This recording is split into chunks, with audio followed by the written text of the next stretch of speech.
It's July 3rd, 2016, and it's 9:30 in the morning on a beautiful summer day. A young boy lives in the South Park neighborhood of Houston, Texas. He sees a man sleeping. For some unknown reason, it scares him. He goes and gets his father. Hey, do you need some help? He says, "Hey, wake up." The person doesn't move. Now the dad becomes alarmed, and he calls 911. EMTs arrive. They discover it's a woman, perhaps early 30s. This is an awful scene. It's 4th of July weekend, and everyone else in Houston is getting ready for fireworks and picnics, except for the police. They have a body on their hands. My name is Brian Harris. I'm a retired detective sergeant from the Houston Police Department Homicide Division. I worked in the Homicide Division for almost 22 years.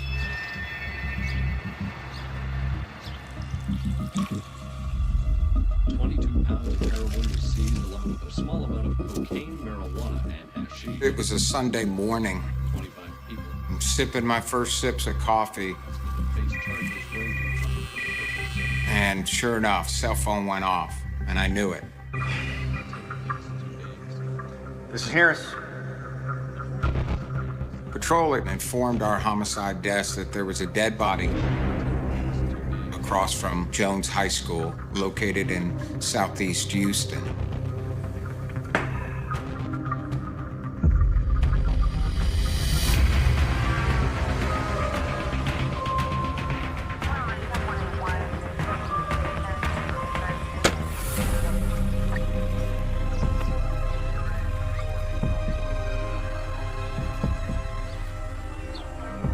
Mike was at the scene upon my arrival.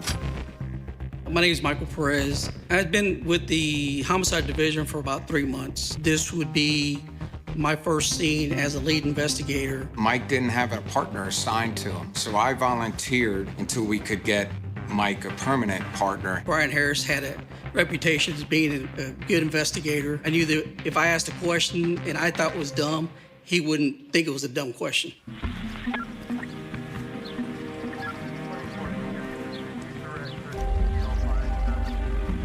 Morning, Detective. Morning. So what do we got? So far, not much. Perez explains this is a woman. He's guessing late 20s. There is no identification, so he has no idea who she is. He believes she has multiple gunshot wounds to the head, but it's very difficult to tell because of the hair and the blood and the mess. Mike and I then started looking at the crime scene itself. How does that body get there? We noticed that there's what we call transfer blood. The blood evidence told us that the vehicle stopped and a body was dragged out of the vehicle. And then her body is dumped as if it was just a piece of garbage. All right, let's go ahead and get her up here. The body is pulled out on the side of the road. Once we were able to get a closer look at the victim, it was clear. This was a gunshot wound to the back of the head or to the front of the head. Is it one gunshot wound? Is it two? Is it five? You cannot see until you get this body into a morgue under bright lights and the body has been cleaned. I noticed that the victim had all her jewelry on her. If it was a robbery, why would she still have her jewelry on her? There's got to be a story here. Perhaps this is a sexual assault, or is this a domestic violence type situation? So the information in hand is extremely limited. Who is this person? How did she come to be here? And is there any way we can identify this person?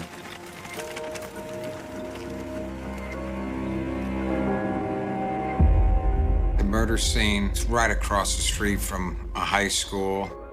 So we were just hoping those cameras had a wide enough angle that it would have caught the dumping of our victim's body.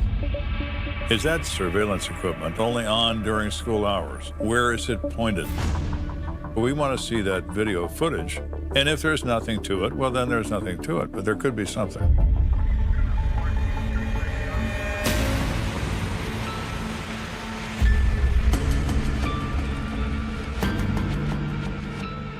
Turns out they quickly were able to burn a copy, and we were able to see the video footage.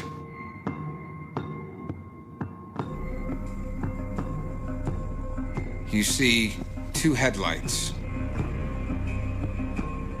And sure enough, right at the spot of where the body is dumped, a vehicle stops. You see some kind of movement going around towards the passenger side of the vehicle, which would be consistent where our transfer blood is. And then you see what looks like somebody dragging something big from the passenger side.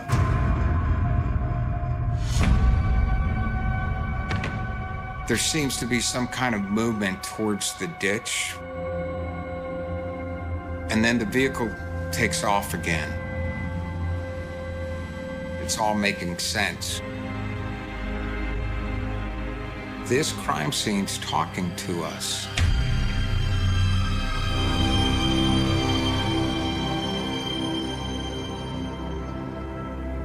The next day, of course, is the 4th of July. Everyone's getting ready for hamburgers, hot dogs, and beer. But Harris and Perez have a job to do. They're going to go to an autopsy, not a picnic. Morning, Doc. The autopsies and wounds tell a story, just like a crime scene tells a story. It's close contact wound. So we're looking to see if it's a clean wound, and it's not. You have what's called stippling. That explosion goes into the skin, so it almost looks like burned particles all around the wound. And if the gun is a close impact wound, it will literally brand your skin, and you can't wipe it away. No signs of projectile. Any kind of ballistics evidence that was left inside the skull, like say a fired bullet, it would have been really helpful, but we didn't know what kind of weapon we're looking for. Have you guys got any idea yet? Not yet. We need to run the prints. Well, in the state of Texas, they take a fingerprint from you when you get a driver's license. So if this person has a driver's license, there should be a record of her fingerprints.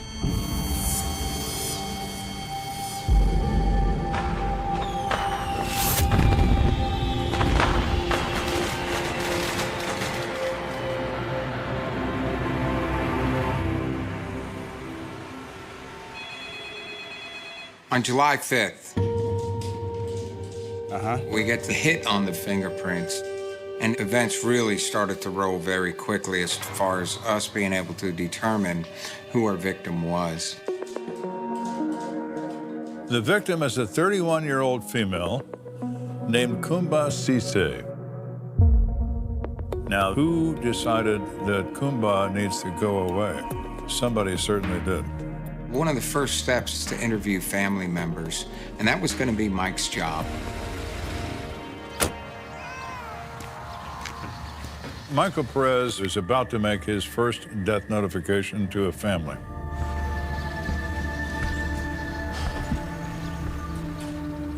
There's not many things uglier than that in that line of work, particularly when you arrive at the door wearing a suit, holding up a badge to identify yourself as the police. Being the first actual victim's family that I'm going to actually talk to you, of course, I was nervous. Before you say a word, the person that opens that door knows why you're here and knows what you're going to say, because someone is not home who's supposed to be home.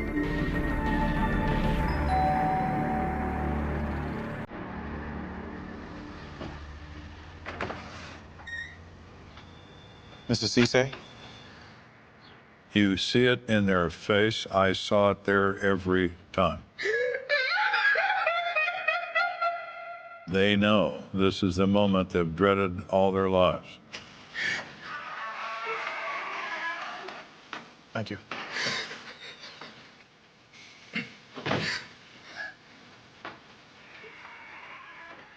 Miss Cisse, she was in shock. She was not really wanting to believe what happened. I asked for some background on her daughter. She told me that she was, a good kid growing up. She had lots of friends. I am a friend/sister to Kumba. It was real close.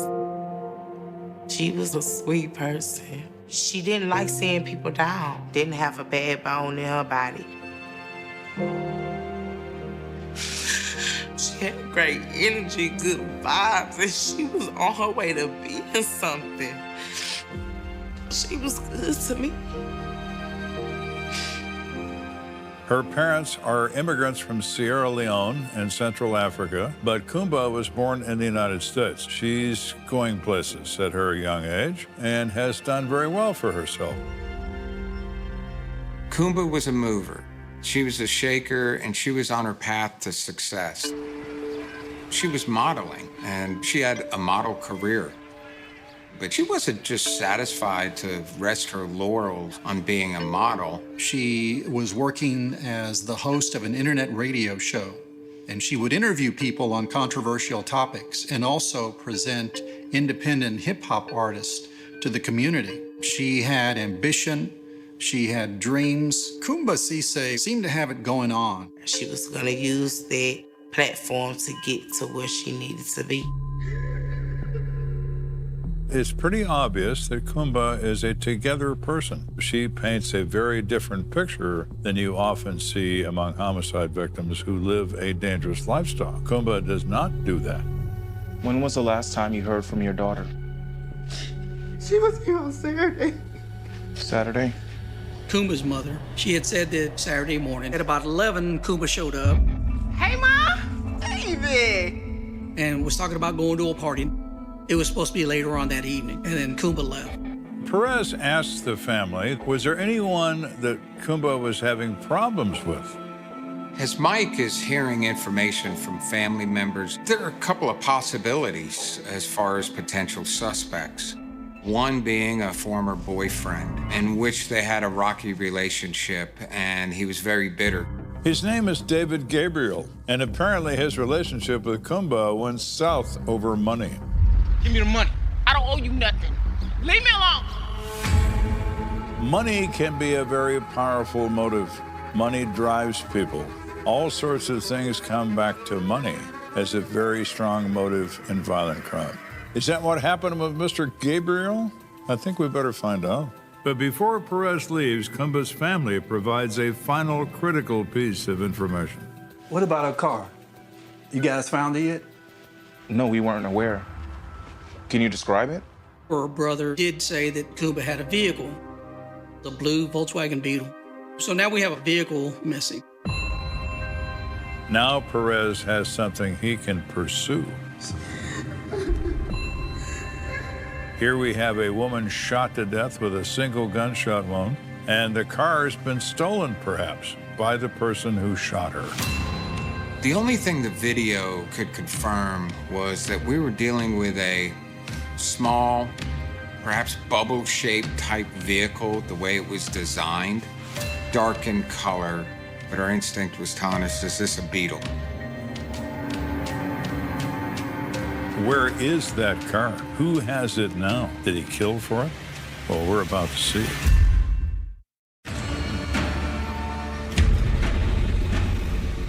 Now, on the 6th of July... Hey, it's Sergeant Harris. Got a bolo for you. Harris and Perez put out a bolo to be on the lookout for this car. 2004 Volkswagen Beetle, blue in color.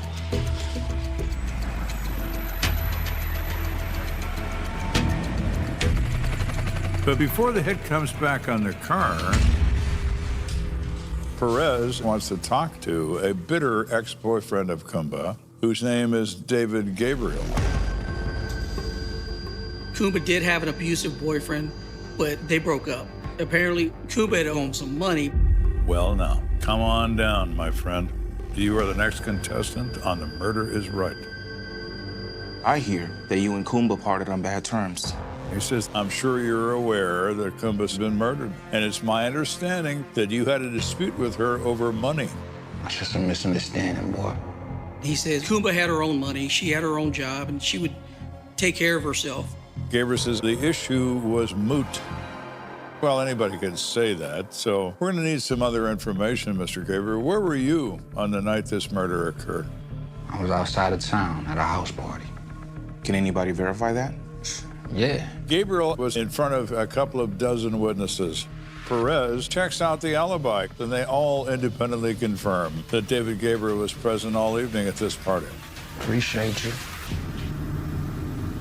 So Gabriel is out.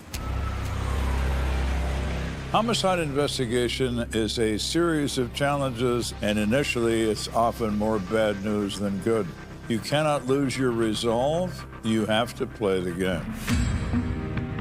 You often hear people say, well, I'll just have to wait for a break. No, you don't wait for anything. You make your own breaks. You make your own luck. In the case of this Volkswagen, this car is involved in a homicide. And it doesn't take very long for somebody to say, hey, we have that car. Lo and behold, by Texas Southern University, there's a report of a vehicle fire. This car is found across the street from a Texas Southern University dormitory building. A burned out blue Volkswagen Bug. Well, who's responsible for this mess? The arson investigators run the vehicle identification number. They see that it's linked to our homicide report and the death of Kumba. So they go to the vehicle examination building. I'm Detective Perez, this is Sergeant Harris. This is her car. This eliminates a carjacking. Why steal a car at gunpoint and then set it on fire? You know, it's not as burned up in the back as you might think. People forget this. Fire needs oxygen. And when you roll up all the windows and then you set the car on fire, did some serious damage. But it's not going to last very long. It's a panic attempt at the destruction of evidence. You're going to try to burn a car with a gallon of gasoline with the windows rolled up? You're not exactly the brightest bulb in the fixture, and you don't have much of a plan. It's not a carjacking. It's none of those things. It's somebody she knows, someone she's connected to. That's who killed her. They examine this car, and they discover blood on the inside of the driver's door. We requested swabs of DNA be taken. All right, thank you for your time. All right.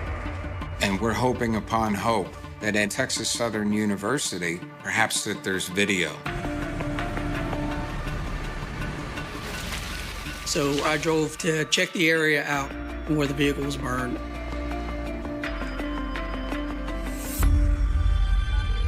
And I was able to have their surveillance pulled so we can view that video.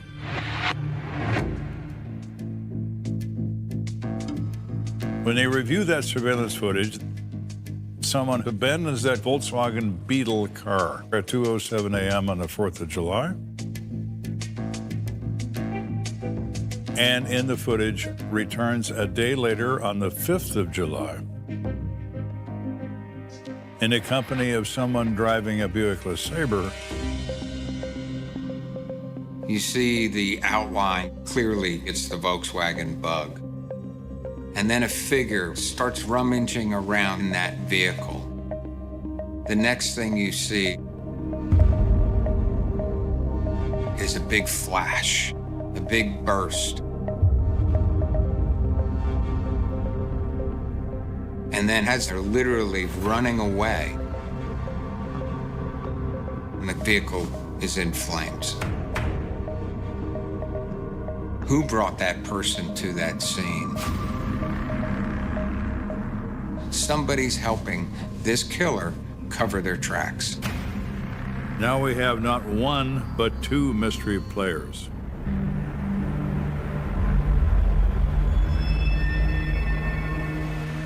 While I was doing the research on the vehicle, I received a phone call from a man named Carlton Turney. He said that he's a concert promoter. He has an ID that was found. This individual had called up Perez and said he'd been following this story on the news.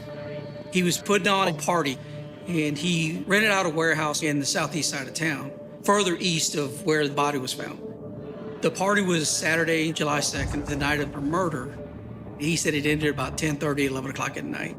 Later on that evening, he got a phone call from this guy who owns the warehouse. One of your people from your party dropped their ID. So this probably belongs to one of them. He hands the ID card to Perez and Harris, and it's the ID card of Kumba Sise. I noticed there was some blood on the bottom corner of the ID card. Not only is it her ID, it is smeared with blood. For now, you have a working theory that Kumba was at this party late on Saturday night, so the likelihood is great that the shooting occurs in the parking lot, and somehow or other, the ID card falls out of that car. The problem is the identity of the person behind this is still a mystery. Who are they, and why do they want this young woman dead?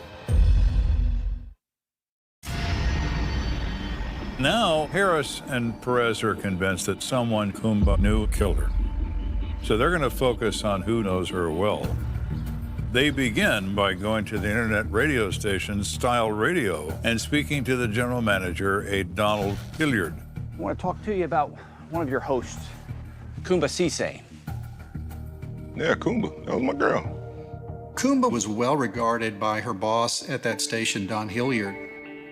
And Don Hilliard thought this woman was going to have a national following one day. You are listening to Houston's leading internet radio show. She had it. She had it. She had that radio voice. She had that personality. She really was the real deal.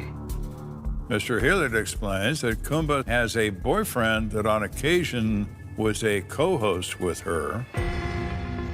Don revealed crucial information about Kumba's current boyfriend. His name was Leroy Stutz. Now, this is the first time Harris and Perez have heard that name. We would have good shows, you know. Kumba, recently she'd been allowing Leroy Stutz to partake in the radio broadcast. Do you believe in generational curses? And if so, They discussed music, lifestyle. She was always a go-getter. She was gonna make sure she did what she needed to do to get where she wanted to be. And that made him jealous. He didn't like it.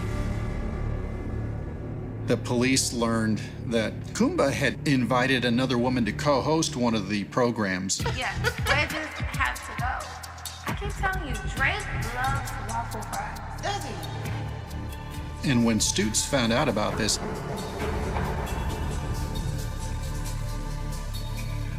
he went wild. I mean, tell me to calm down. This is not her show. He went into a rage. Leroy seemed extremely irritated that Kumba was more popular. And Leroy, he didn't generate the same popularity that Kumba did. Is that a motive for murder? Not having enough fans? Who knows what comprises a motive? People have a reason to kill. It often can be a completely insane reason, but it's a reason. And then the event that set everything off, and that was the end of Leroy's radio career. I think we as women need to take the time to empower men more. Y'all complain about this, you complain about that. So maybe when you up here giving advice? Leroy went on a rant, using the most degrading terms. Yeah, you sit there on that mic saying this. Don said I had to let him go. I couldn't have this kind of personality on the air and jeopardize everything that Kumba and himself had built up. So, what is it that you're upset about, Leroy? Is it the fan thing, or is it something else? Let's find out exactly who you are, Leroy, and see what you've been up to in your life. So Perez and Harris pulled a record in criminal history of one Leroy Stutz. Hey, Mike, come check this out. And they are floored by what they find. In 1992, he committed a murder and was convicted in that case and received a sentence of 45 years in prison and served almost 18 years of that sentence. A 45-year sentence for murder, or for some unknown reason, the parole board releases him. Well, Leroy, you seem like a charming fellow. So, Kumba, what are you doing with this thug? That's the question. There are young women, unfortunately, who are attracted to the bad boys, the wild and free type. The trouble with bad boys is they do bad things.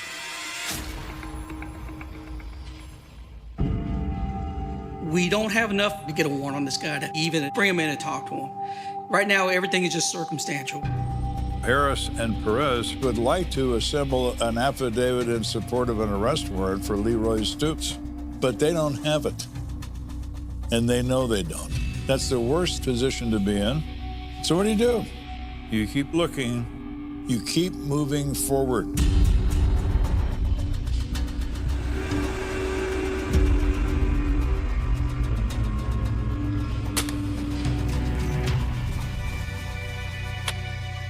The surveillance tapes show the Buick LeSabre. Harris does a registration check on Buick LeSabres that might be associated with the Stutz family, and it turns out Leroy's daughter, Latrice, is a registered owner of a Buick LeSabre. We didn't know how we were going to proceed with this. Was Latrice at the scene? Things have gotten even more interesting.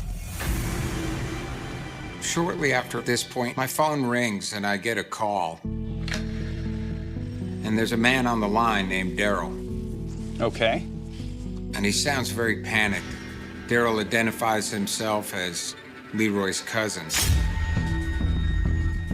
What Daryl said was that very late on July 2nd, he was over at his sister's house, Rhonda's, which is also in Southeast Houston. Next thing, Leroy shows up. Just listen to me, all right? Because we ain't got time. Leroy had scratches on his face, and Leroy needs a change of clothes, and he's panicked. Leroy Stutz has blood on his clothes, and Darrell doesn't like any part of this. All right, chill. And so Daryl was able to provide Leroy with a new set of clothes, new shoes, but he left a pair of boots.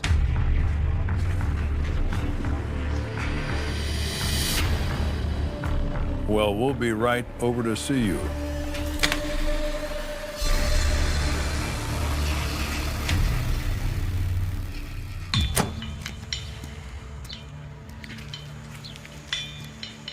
Come on, quick. I don't want nobody seeing.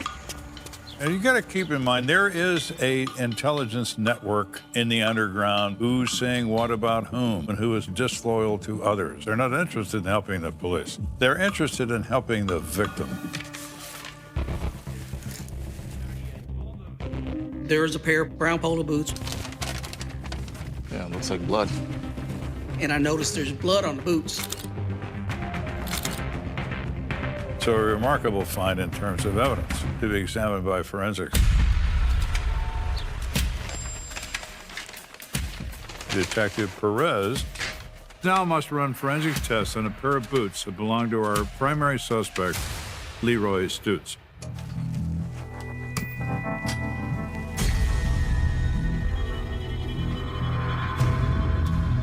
Yep, that's positive ID for blood. With that information, I call Harris back. I said, hey, look, it's blood. He says, all right, I'm gonna call the DA. Harris issues arrest warrants for Leroy Stutz for first-degree murder. But where is he now? Harris wants to talk to Leroy's daughter, Latrice.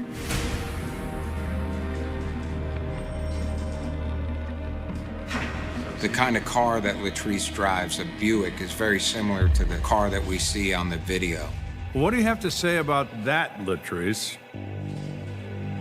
Harris is an expert interrogator, but Perez has to learn, so he's going to allow Perez to do this. He will oversee it, but Perez will do the questioning. It's an opportunity to now establish relationships in that interview room and try to get information that is crucial to the case. Let's talk about your father. When I was talking to Latrice during the interview, I asked her if she was really close to her dad. She said, no, not at all.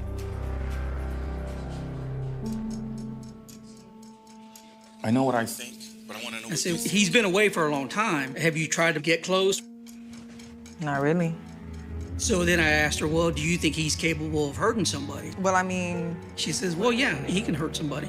I said, well, do you think he may have hurt Kumba? He said, well, they have arguments, but what they do behind closed doors is what they do behind closed doors. So she left it at that. So I bring up the Volkswagen. He asked me to take him to go see. She says, well, my dad asked me to take him over there. She said he got out of the car and went to the Beetle and then came back to the car and we left. I said, you didn't see him burn the car or anything like that? She's like, no, I didn't see any of that. She doesn't reveal that she sees him set it on fire, but it's pretty darn good statement. And hats off to Mike to getting somebody who is very hostile, inadvertently, without her even knowing, reveal very damaging information about her father. I think of that old show, Kung Fu, where they have the pebble in the hand, and before you become the master, you gotta grab that pebble. Clearly, Mike was ready now to grab that pebble from my hand. Latrice is evasive and uncooperative, but she finally puts Leroy Stutz in the middle of that VW 1 or 2 moments before it begins to burn. So they actually got from her what they wanted. Therein lies the art of interrogation. Given that information and the footage, Latrice Stutz could be an accessory after the fact to that crime, and she's placed in custody. But our suspect, Leroy Stutz, is still in the wind. In the meantime, Harris and Perez need to start building their case, starting with the motive. What made him kill her? Because right now you don't know. You're convinced you know it's him, and you're probably right about that, but why'd he do it? So Harris discovers Latasha White.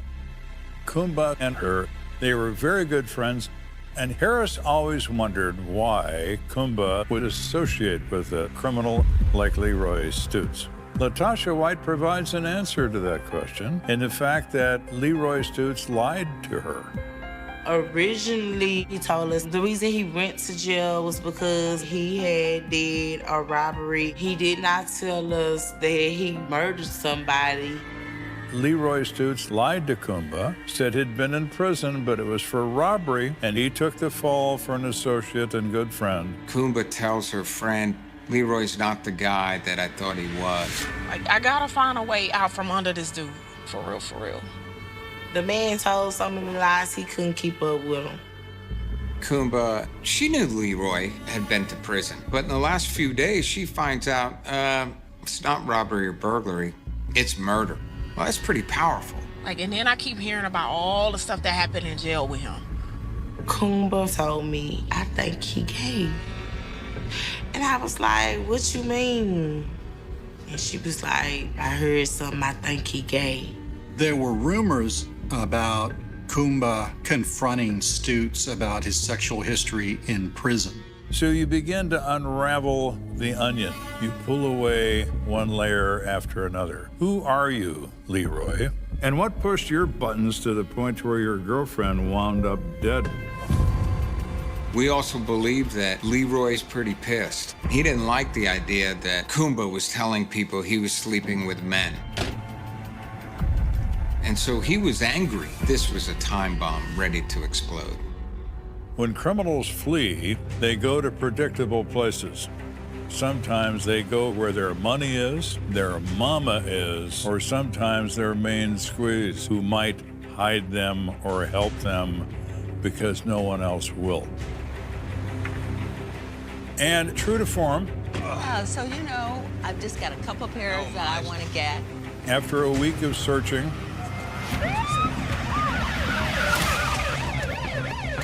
Show me your hands! Back up towards me! our man Leroy Stutz is seen stepping out of his mother's car at a commercial business. Leroy Stutz, you are under arrest for the murder of Kumba Cisse. And he's arrested without incident for first-degree murder. Go ahead, sit over there.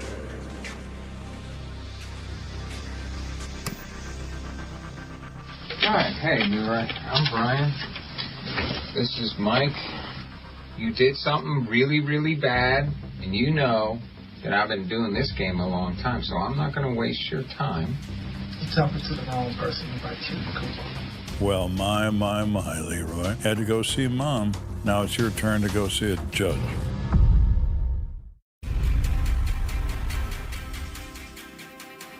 And you're right. I do believe that you're responsible for Kumba's death. What happened on that weekend of July 4th weekend? I heard those scratches on your face. Me and my sister was coming in the house, in the dark, and I fell and hit my face on the stool.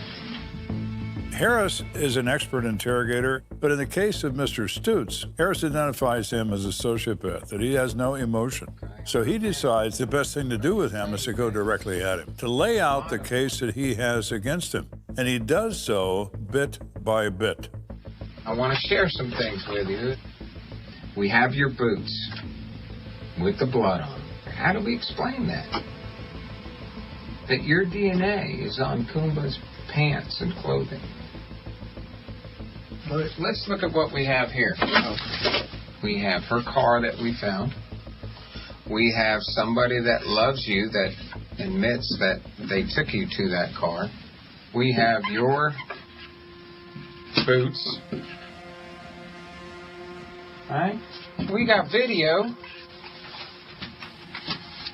Okay? What else do we have here? Took a while. We have DNA evidence. We have the vehicle, the video, the clothing, the boots. And I think that kind of sank with him. We had too many people. His own daughter who placed him by that car. We had enough for Leroy Stutes. And look where it leads us. Right to you. Okay? Now, we're here talking to you because you're the only one that killed her. Look up on that board right there. Look at that board. So you can look at that. M-U space D-E-R. Okay? What letter are we missing? An R. An R. Right? And you're intelligent enough to look at that saying, man, looks like murder, spells it just like murder, it's just missing one letter, the R, okay? And that's kind of the case that we have on you right now. Looks like murder, spells like murder, everything leads to you, we're just missing one final piece. And you can provide that piece, or we have to allow the narrative of the word and allow a jury, okay, allow a jury to come to this conclusion. A jury can look at that and say, you know what? Even without that R there, I can spell murder. And that's what they're going to look at you as. But the big question is, are we looking at a murder here? And all the facts show us that. The only thing that could change that is this blank. What is your story? Because if your story tells one that you were scared, that you were just upset, whatever it may be, it may not be murder.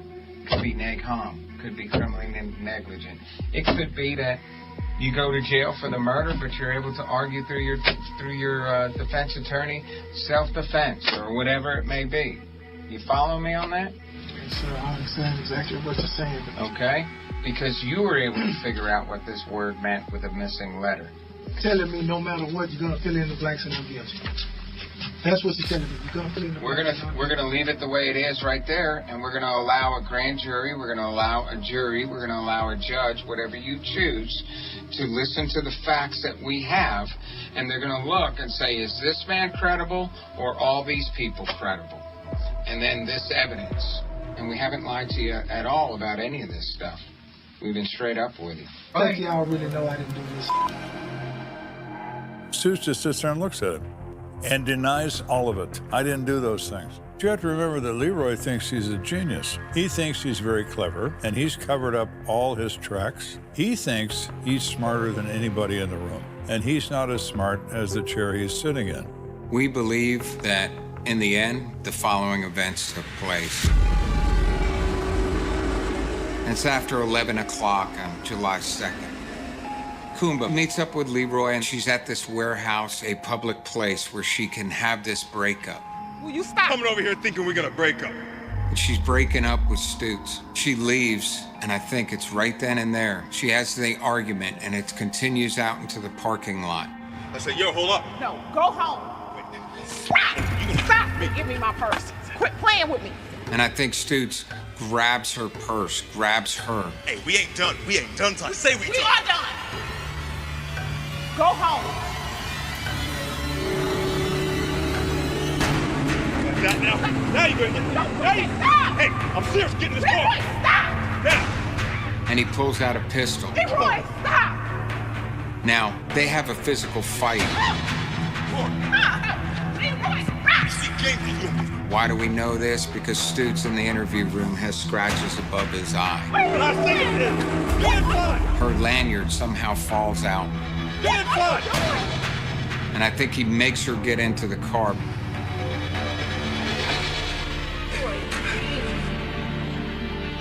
It's too late. He's holding her at gunpoint.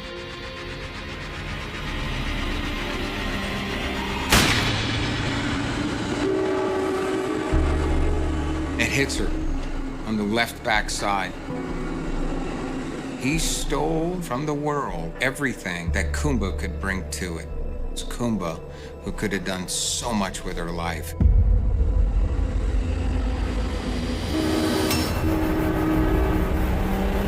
You get emotional when you kill. You don't think straight.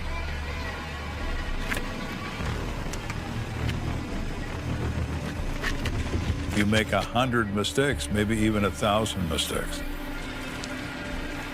You're going to drag a body in a residential neighborhood. Nobody's ever going to see this person when the sun comes up. Doesn't make any sense, but that's what he does.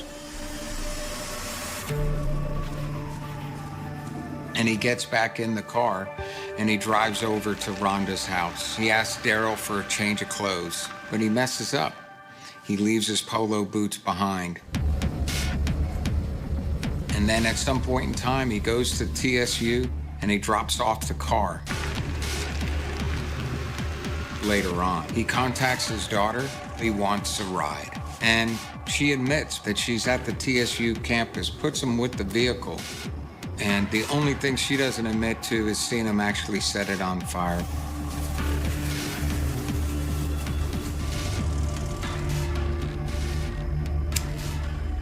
The car gets torched.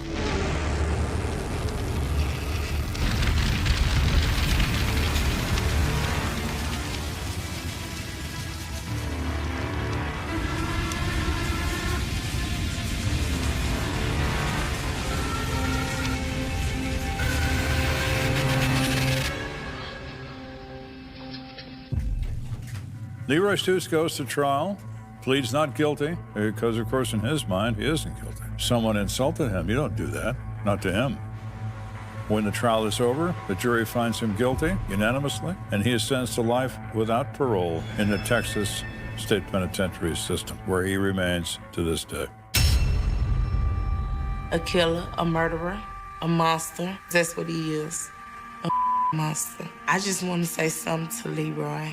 I hope he rot in hell. I hope that they don't give him the death penalty. I want him to live with what he has done for the rest of his life and die knowing what he did. This case really is like so many other domestic violence when the woman finally decides, this is it, I've had enough, I'm gonna move on. That's also the most dangerous time. And at least for Kumba, it was the deadliest time. If that parole board would have never let that man out, Kumba would probably be on 97.9 right now. When he took her, he took a lot from a lot of people. He took October 1st, 2017, began like so many other Sundays in Las Vegas. The desert sun drifted across the city with the same relentless confidence it always had, washing glass towers in gold before surrendering to the deep orange horizon. As daylight faded, Neon lights slowly claimed the skyline, promising another unforgettable night in a city built on spectacle. Along the southern end of the famous strip, thousands of country music fans made their way toward the Route 91 Harvest Festival. Cowboy boots kicked up dust from the festival grounds. Plastic cups clinked together in cheerful toasts. Friends laughed as they searched for the best place to stand before the night's headlining performance. Couples wrapped their arms around one another, smiling for photographs they expected to revisit years later. Parents sent quick messages to relatives back home, assuring them everything was wonderful. For nearly 22,000 people, this was supposed to become a treasured memory. High above them, more than 30 floors above the music and laughter, the lights inside one hotel room remained hidden behind drawn curtains.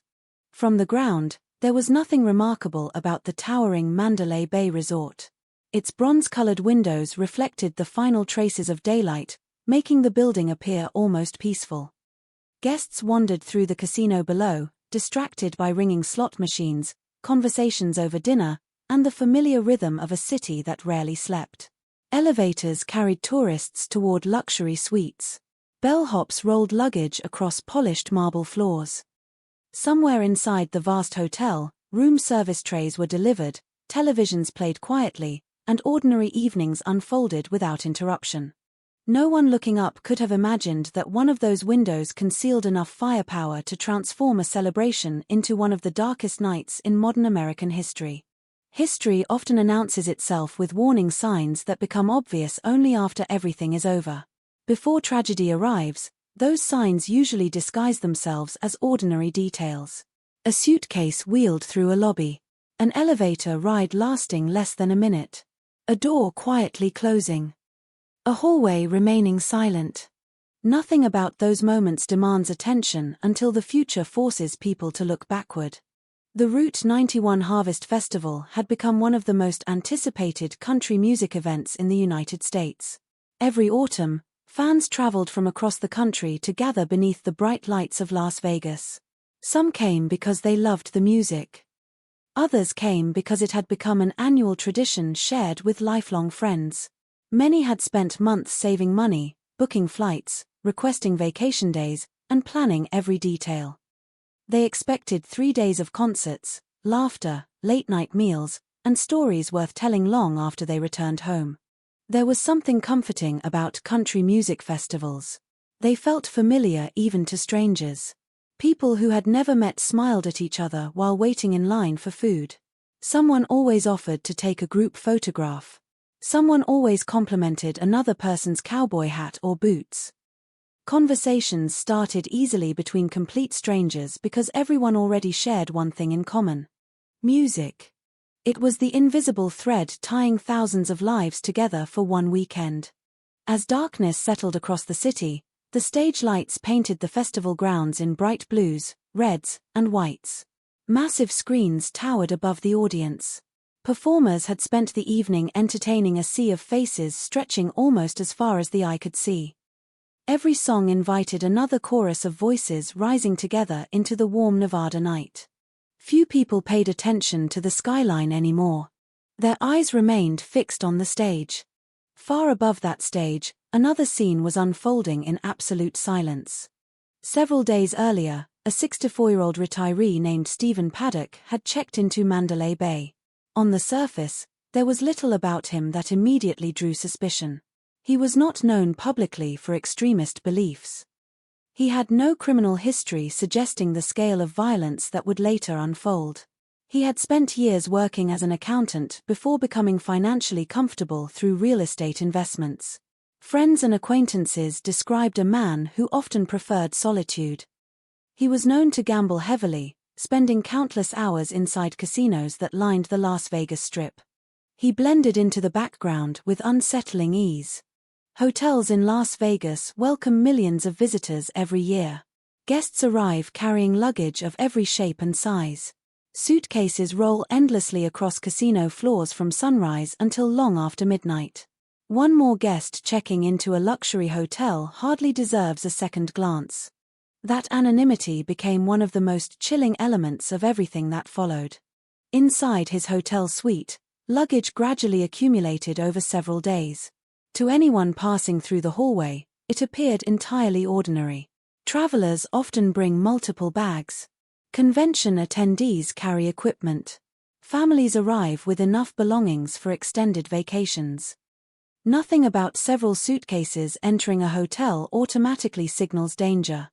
Behind the closed door, however, those suitcases concealed something entirely different. One by one, firearms were brought into the room. Ammunition followed. Equipment was arranged carefully. Windows were prepared. Every movement remained hidden from the thousands of guests staying only a few doors away. Meanwhile, outside the hotel, life continued exactly as expected. Friends posed beneath glowing festival signs. Couples danced barefoot after removing uncomfortable boots. Food vendors rushed to keep lines moving. Security officers scanned the crowd with practiced eyes, searching for the kinds of problems common at large public events: intoxicated guests, medical emergencies, lost belongings, minor disturbances. They were looking outward. The greatest threat already overlooked them from above. There is something uniquely unsettling about violence that arrives without warning. Human beings instinctively search for danger at eye level. We notice arguments. We recognize aggressive behavior. We react when someone begins running toward us. But danger descending from hundreds of feet away belongs to no ordinary human experience. It ignores every instinct people rely upon to survive.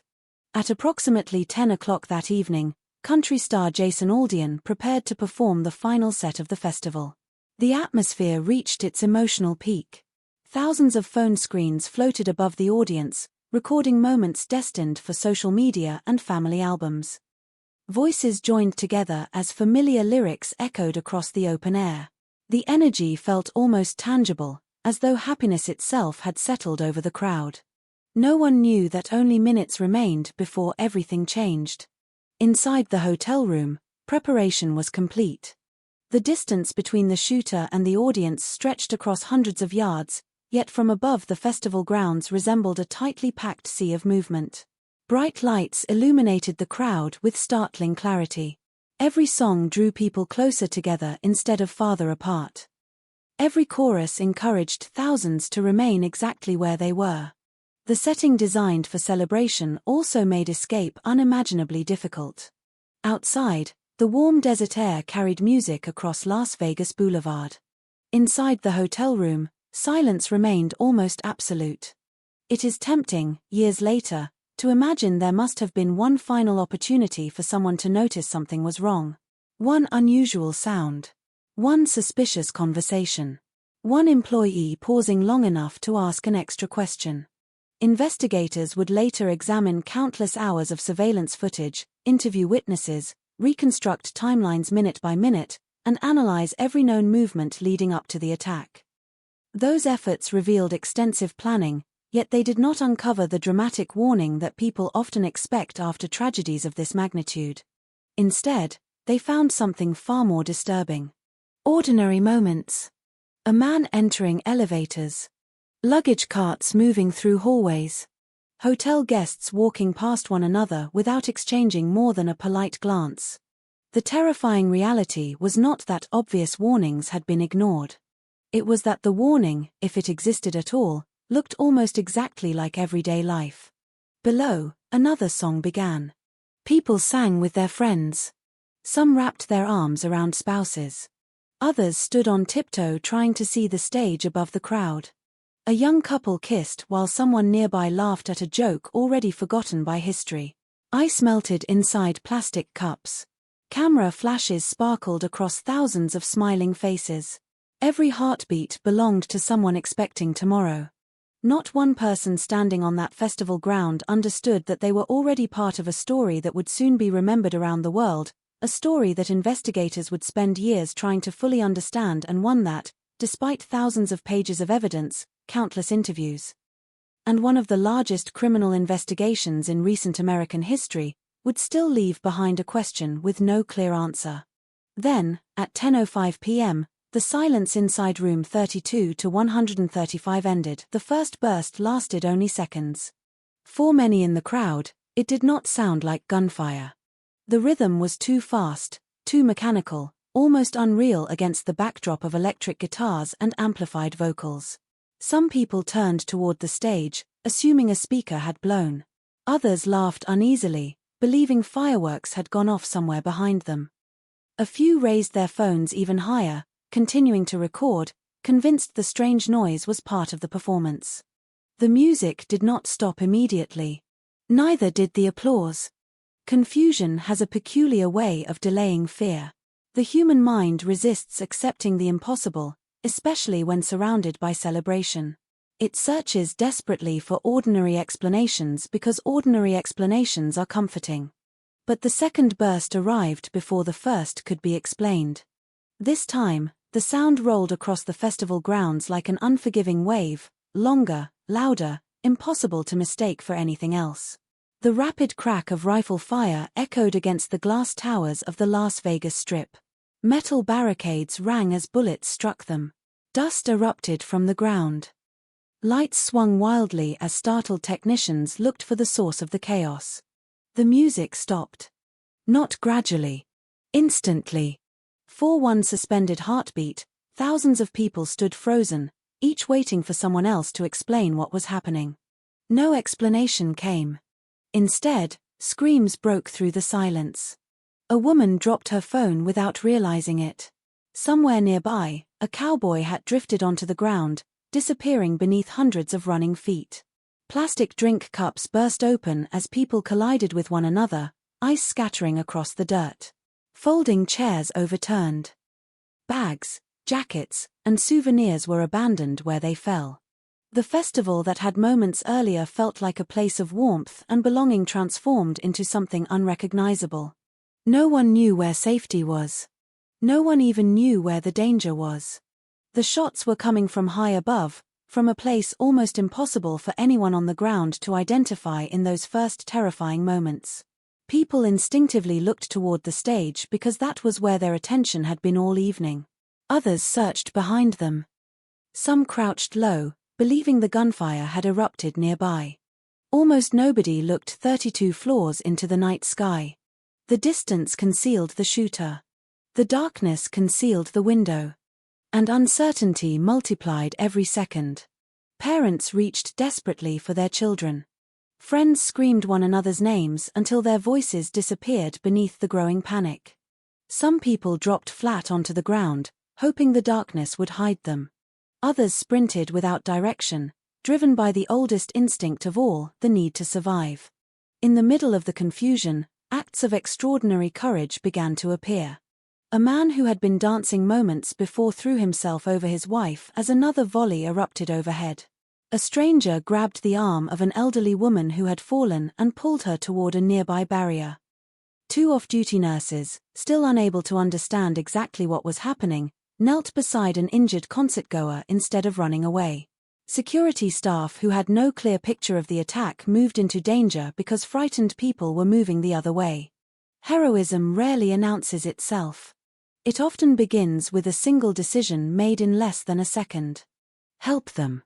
Stay. Don't leave. Across the festival grounds, hundreds of those decisions unfolded simultaneously. People who had never met shielded complete strangers. Friends refused to abandon the injured. Some returned again and again into areas where bullets continued to strike, dragging wounded people behind food stands, equipment trailers, and concrete walls that offered only the smallest chance of protection. The attack lasted minutes. To those trapped below, it felt endless. Every pause between volleys created a fragile hope that the nightmare had ended.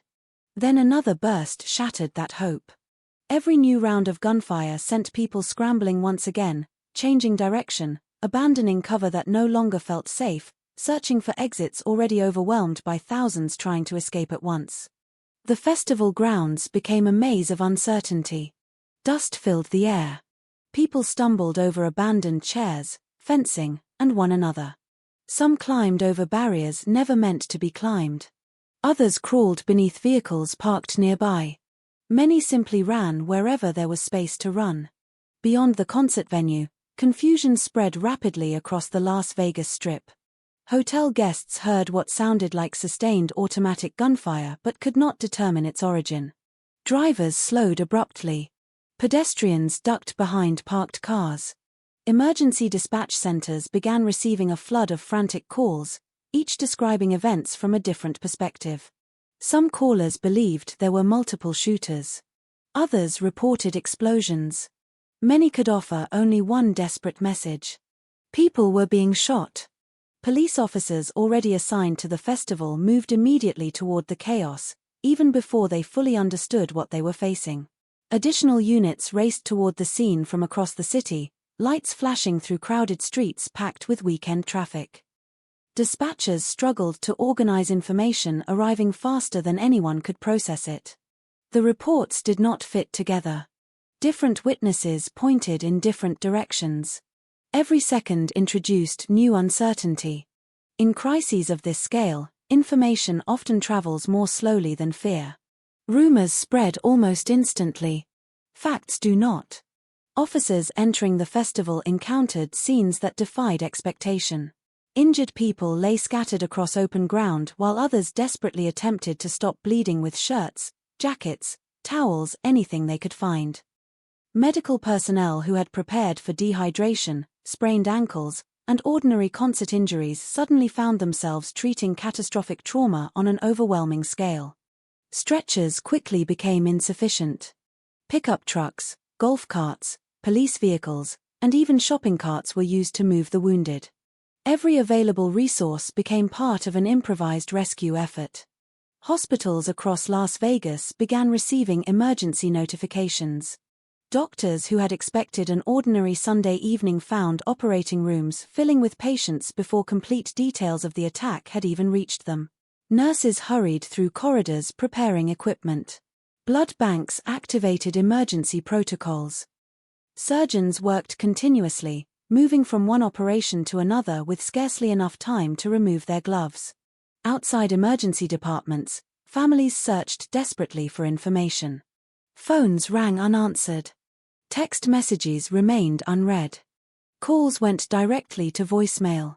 For many, the longest hours of the night were not spent running. They were spent waiting. Waiting for a reply. Waiting for confirmation. Waiting to learn whether silence meant safety or something far worse. Meanwhile, high above the city, the room from which the gunfire had erupted remained sealed behind a closed door. Inside, the attack had been planned with disturbing precision.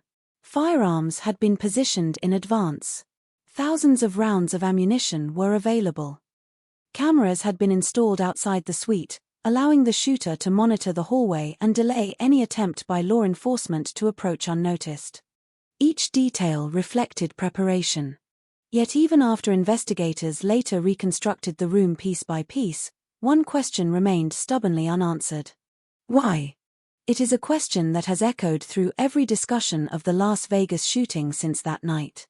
Investigators examined financial records, digital devices, travel history, medical information, personal relationships. They interviewed relatives, acquaintances, casino employees, and anyone who might provide insight into Stephen Paddock's state of mind. They searched for ideological motives. They searched for political beliefs. They searched for evidence of direction from any terrorist organization. They searched for personal grievances that might explain such extraordinary violence. Despite years of investigation, no single motive emerged that could account for the enormity of what had happened. That absence of explanation became one of the most haunting aspects of the case. People often find a measure of comfort in understanding evil. Even if the explanation is horrifying, it offers structure. It allows the mind to place tragedy inside a narrative with a beginning, a middle, and an end. Las Vegas refused to provide that comfort. The evidence revealed meticulous planning. It revealed preparation. It revealed intent. But it never revealed a definitive reason. As dawn approached on October 2nd, the brilliant lights of the Las Vegas Strip remained illuminated, but the city no longer resembled the place millions recognized. Roads were closed. Police tape stretched across streets normally crowded with tourists. News helicopters circled overhead. Reporters gathered outside hospitals and hotels, attempting to describe events that still seemed almost impossible to comprehend. Across the United States and around the world, people awoke to breaking news alerts announcing that one of the deadliest mass shootings in modern American history had unfolded overnight. The names of the victims were still being confirmed. Families were still searching. Doctors were still operating. Investigators were only beginning to understand the scale of the crime scene before them. And hidden among thousands of photographs, hours of surveillance footage, mountains of forensic evidence, and countless witness statements was a mystery that, nearly a decade later, still refuses to surrender its final answer. Because this story is not only about how one man carried out an attack that forever changed dozens of families and scarred hundreds more. It is also about a city forced to confront unimaginable loss, about ordinary people whose courage emerged in the darkest imaginable circumstances, and about an investigation that would uncover almost every physical detail of the crime while leaving behind the one answer the world wanted most. The answer that never came. When most people think of Las Vegas, they picture a city that never seems to pause. Neon lights replace sunsets. Hotel towers rise from the desert like monuments to entertainment. Every night, millions of lights compete with the stars above, while music spills from theaters, restaurants, casinos, and outdoor venues. It is a place where people arrive expecting celebration, escape, and memories that feel larger than life. By the autumn of 2017, Las Vegas had become one of the world's busiest tourist destinations. Visitors came from every corner of the United States and from countries across the globe.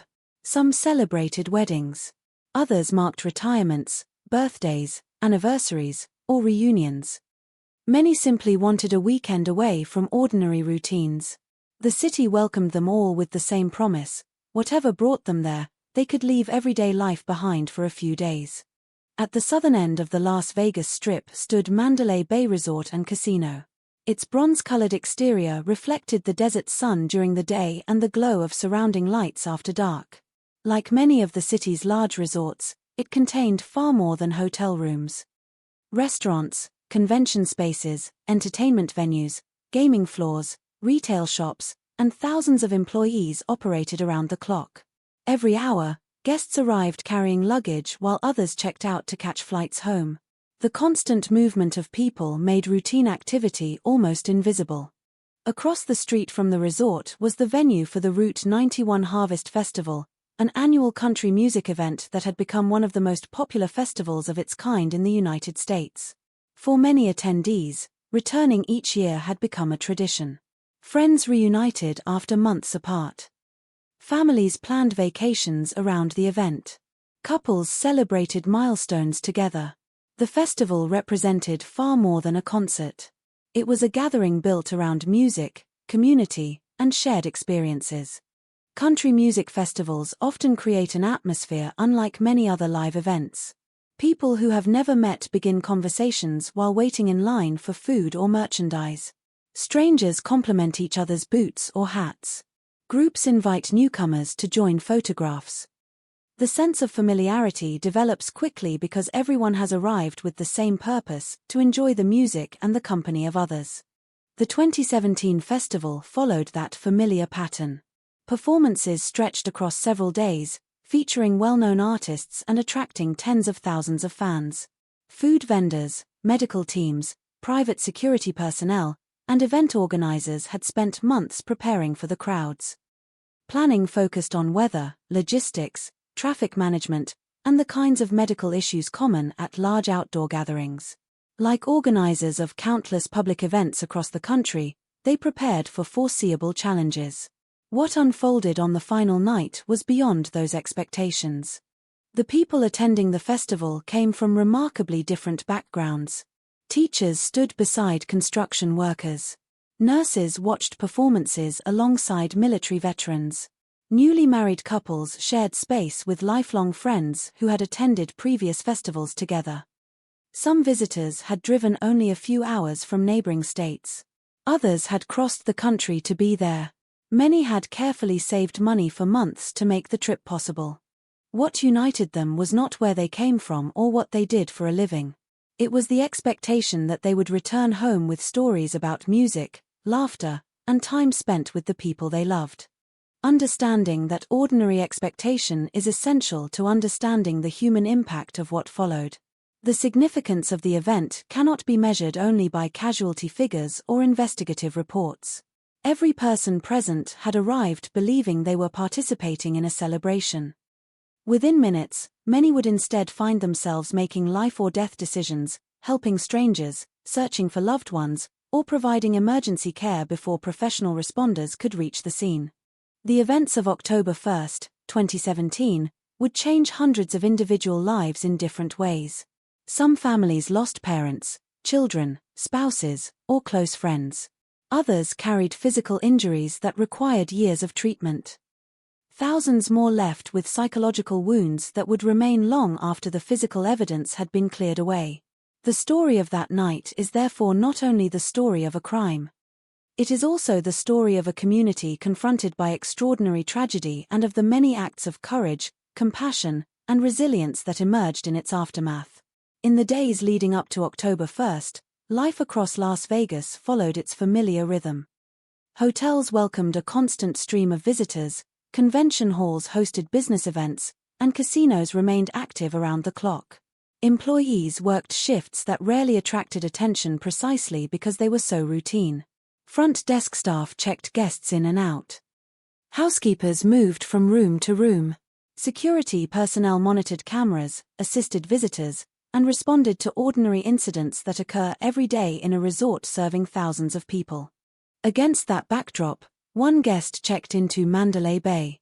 Stephen Paddock, a 64-year-old retired accountant and real estate investor, had visited Las Vegas many times before. He was known to spend long periods gambling, particularly on high-limit video poker. Public records and the subsequent investigation did not identify him as someone with a history of violent crime or publicly expressed extremist beliefs. Those who had interacted with him generally described him as quiet and reserved, though often private. Investigators later established that, over several days, Paddock brought numerous suitcases into his hotel suite. The luggage contained firearms, ammunition, and related equipment. In hindsight, these movements formed part of the preparation for the attack. At the time, however, they did not stand out in a hotel where guests routinely arrived with multiple bags, golf equipment, business materials, or belongings for extended stays. The investigation concluded that the attack had been planned in advance. Firearms were positioned inside the room, and cameras were placed outside the suite to provide visibility into the hallway. These preparations suggested deliberate planning, although they did not answer the question that would dominate the investigation afterward: why the attack was carried out. That question remains unresolved. The Federal Bureau of Investigation conducted an extensive inquiry that included forensic analysis, interviews, digital evidence, financial records, travel history, and examination of Paddock's personal life. Investigators explored numerous possibilities, including ideological motivations, personal grievances, financial pressures, mental health factors, and potential outside influence. Despite those efforts, they did not identify a single, definitive motive supported by the available evidence. This absence of a clear explanation has made the Las Vegas shooting unusual among major criminal investigations. In many cases, investigators can reconstruct not only what happened but also why. Here, the physical sequence of events became increasingly clear, while the underlying motivation remained uncertain. Meanwhile, outside the hotel, thousands of people continued to enjoy the final evening of the Route 91 Harvest Festival, unaware that investigators would later reconstruct those same hours minute by minute. Friends took photographs together. Families exchanged messages with relatives back home. Performers prepared for the final set of the evening. Vendors served food and drinks. Security teams continued their routine patrols. Nothing in the atmosphere suggested that the night would soon become a defining moment in the history of Las Vegas. Looking back, it is easy to search for warning signs that might have altered the outcome.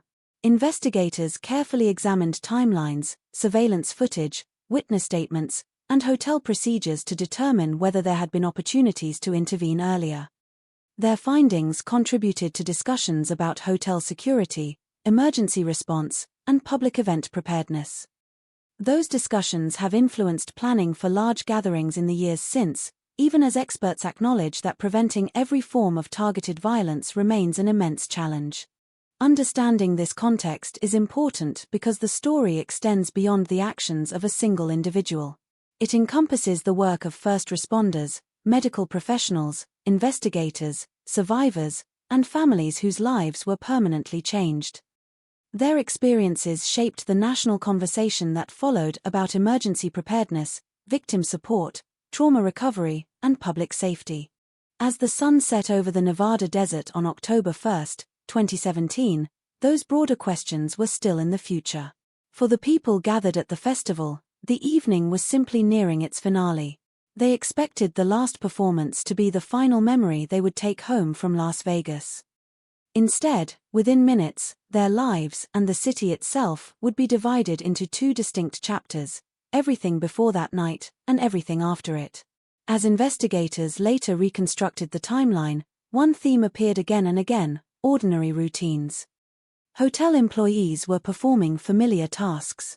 Event staff were managing a large concert in the way they had been trained. Attendees were enjoying an evening with friends and family. Across the city, thousands of people were engaged in activities that, on any other Sunday night, would have been entirely unremarkable. That normalcy is an important part of understanding the significance of October 1, 2017. The attack did not occur during a political demonstration, at a military installation, or in a location associated with armed conflict. It occurred during a public entertainment event attended by people whose expectations were simple: to hear live music, spend time with loved ones, and return home with positive memories. The scale of the attack prompted one of the largest criminal investigations in the history of Las Vegas. Law enforcement agencies at the local, state, and federal levels worked together to document the sequence of events, identify victims, examine forensic evidence, and understand the planning involved. Crime scene specialists processed the hotel suite, the festival grounds, and other relevant locations. Digital evidence, surveillance recordings, witness interviews, and ballistic examinations were combined to produce a detailed reconstruction of what had occurred. The investigation also highlighted the complexity of responding to an incident that unfolded across multiple locations simultaneously.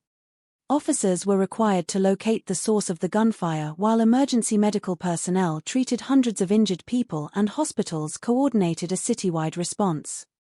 Communication systems, emergency protocols, and interagency cooperation all became subjects of careful review after the incident, with the goal of improving preparedness for future mass casualty events. At the same time, attention turned to the people whose actions helped save lives. Civilians assisted strangers to safety, applied first aid, transported the wounded in personal vehicles, and remained with injured victims until professional responders arrived. Medical personnel worked extended hours to treat an unprecedented number of patients. These efforts became an important part of the story, demonstrating how individuals and institutions responded under extraordinary pressure. The attack also had lasting effects beyond Las Vegas. It renewed national discussions about public safety, firearm policy, emergency planning, trauma care, and long-term support for survivors. Lawsuits, policy debates, and changes to certain regulations followed in the years after the shooting. While opinions differed on many of these issues, there was broad recognition of the profound impact the event had on victims, families, and the wider community. For many survivors, the consequences extended well beyond the night itself. Physical injuries often required multiple surgeries and lengthy rehabilitation. Psychological effects, including grief, anxiety, and post-traumatic stress, continued long after the crime scene had been cleared. Support organizations, counselors, healthcare providers, and community groups became essential resources for many individuals as they navigated recovery. These lasting effects underscore why the Las Vegas shooting remains the subject of continued study. Researchers, emergency planners, medical professionals, and law enforcement agencies continue to examine the incident to better understand emergency response, casualty care, crisis communication, and prevention strategies. The goal is not only to document what happened, but also to identify lessons that may help reduce harm in future emergencies. As this documentary moves forward, the focus shifts from the broader setting to the experiences of the people whose lives intersected on that October evening. Statistics can describe the scale of the tragedy, but they cannot fully convey its human dimension.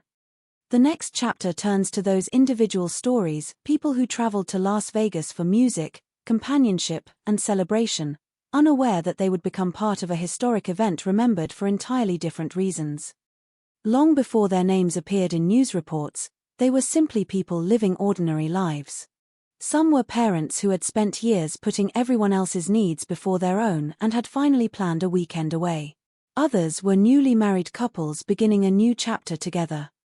There were friends who had attended country music festivals for years as an annual tradition, siblings enjoying a vacation, retired military veterans, nurses, teachers, mechanics, office workers, small business owners, and young adults excited to see their favorite artists perform live. What connected them was not their age, occupation, or hometown. It was a shared expectation that the evening would end with music, photographs, and stories worth telling after they returned home. Many had planned the trip for months. Flights had been booked well in advance. Hotel reservations were confirmed. Some had coordinated schedules across several states so they could reunite with friends they rarely had the opportunity to see. Social media posts from earlier that day showed smiling faces, concert wristbands, cowboy boots, and the anticipation that often accompanies the final night of a music festival. Looking at those photographs today, there is a striking sense of ordinary happiness. None of the people in the images knew they were documenting what would become the final carefree hours of their lives or, for some families, the last photographs they would ever share together. The diversity of the crowd reflected the diversity of the United States itself. People had traveled from large cities and small rural communities. Some were attending their first country music festival, while others had made the event an annual tradition. For many, country music represented more than entertainment. It was associated with family gatherings, road trips, military service, hometown memories, and friendships that stretched back decades. The Route 91 Harvest Festival was designed to bring people together through that shared culture. Attendees stood shoulder to shoulder not because they knew one another, but because they shared a common interest and a common sense of celebration. When the attack began, those same strangers often became each other's first source of help. In the years that followed, countless stories emerged describing acts of compassion under extraordinary circumstances. Individuals with medical training immediately began assisting the injured. Others helped carry people to safety, directed confused concertgoers toward exits, or stayed beside those who were frightened and alone. Many later said they acted instinctively, without considering their own safety until much later. Emergency responders would later emphasize that these actions saved lives.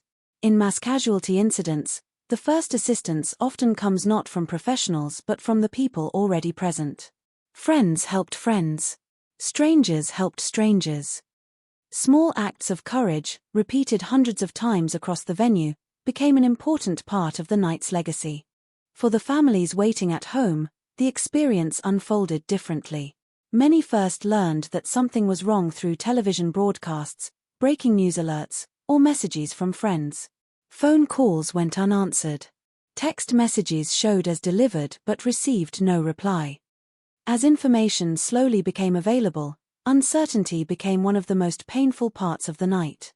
Hospitals, reunification centers, and emergency hotlines worked to connect families with loved ones, but the process took time. For many hours, relatives searched for reliable information while emergency personnel focused on rescue, treatment, and identification. The victims of the Las Vegas shooting are often remembered through the numbers associated with the tragedy. Those figures are important because they convey the scale of the event, but they cannot fully represent the lives behind them. Each person had relationships, ambitions, routines, and plans that extended far beyond a single evening in October 2017. Remembering them as individuals rather than statistics remains an important part of understanding the lasting impact of the attack. It reminds us that the consequences reached into homes, workplaces, schools, neighborhoods, and communities across the United States, affecting thousands of people whose lives became connected through grief, recovery, and remembrance. The story of October 1, 2017, is therefore not only about a crime. It is also about the people whose lives gave that date its enduring significance, and about the families and communities that continue to honor their memory. In the next chapter, the focus turns to the response that followed, the efforts to rescue the wounded, secure the scene, and begin the difficult work of understanding exactly what had happened. In the months and years that followed, many survivors described recovery as something that could not be measured simply by physical healing. For some, injuries required multiple surgeries and long periods of rehabilitation. Others returned home carrying no visible wounds but found that everyday experiences, a crowded public event, a sudden loud noise, or a familiar song from that evening, could unexpectedly bring back memories of the attack.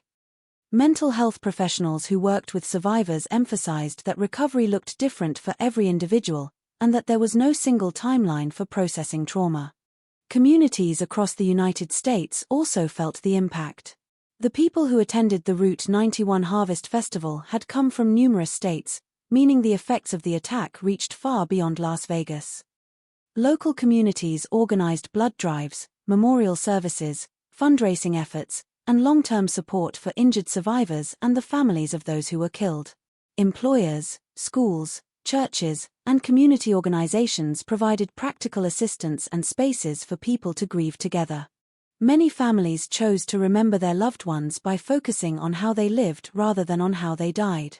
Public tributes often highlighted kindness, generosity, humor, dedication to family, military service, volunteer work, or commitment to their professions.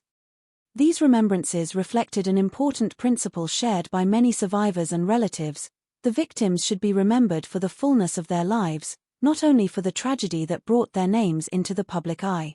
The attack also prompted continued discussion about survivor support.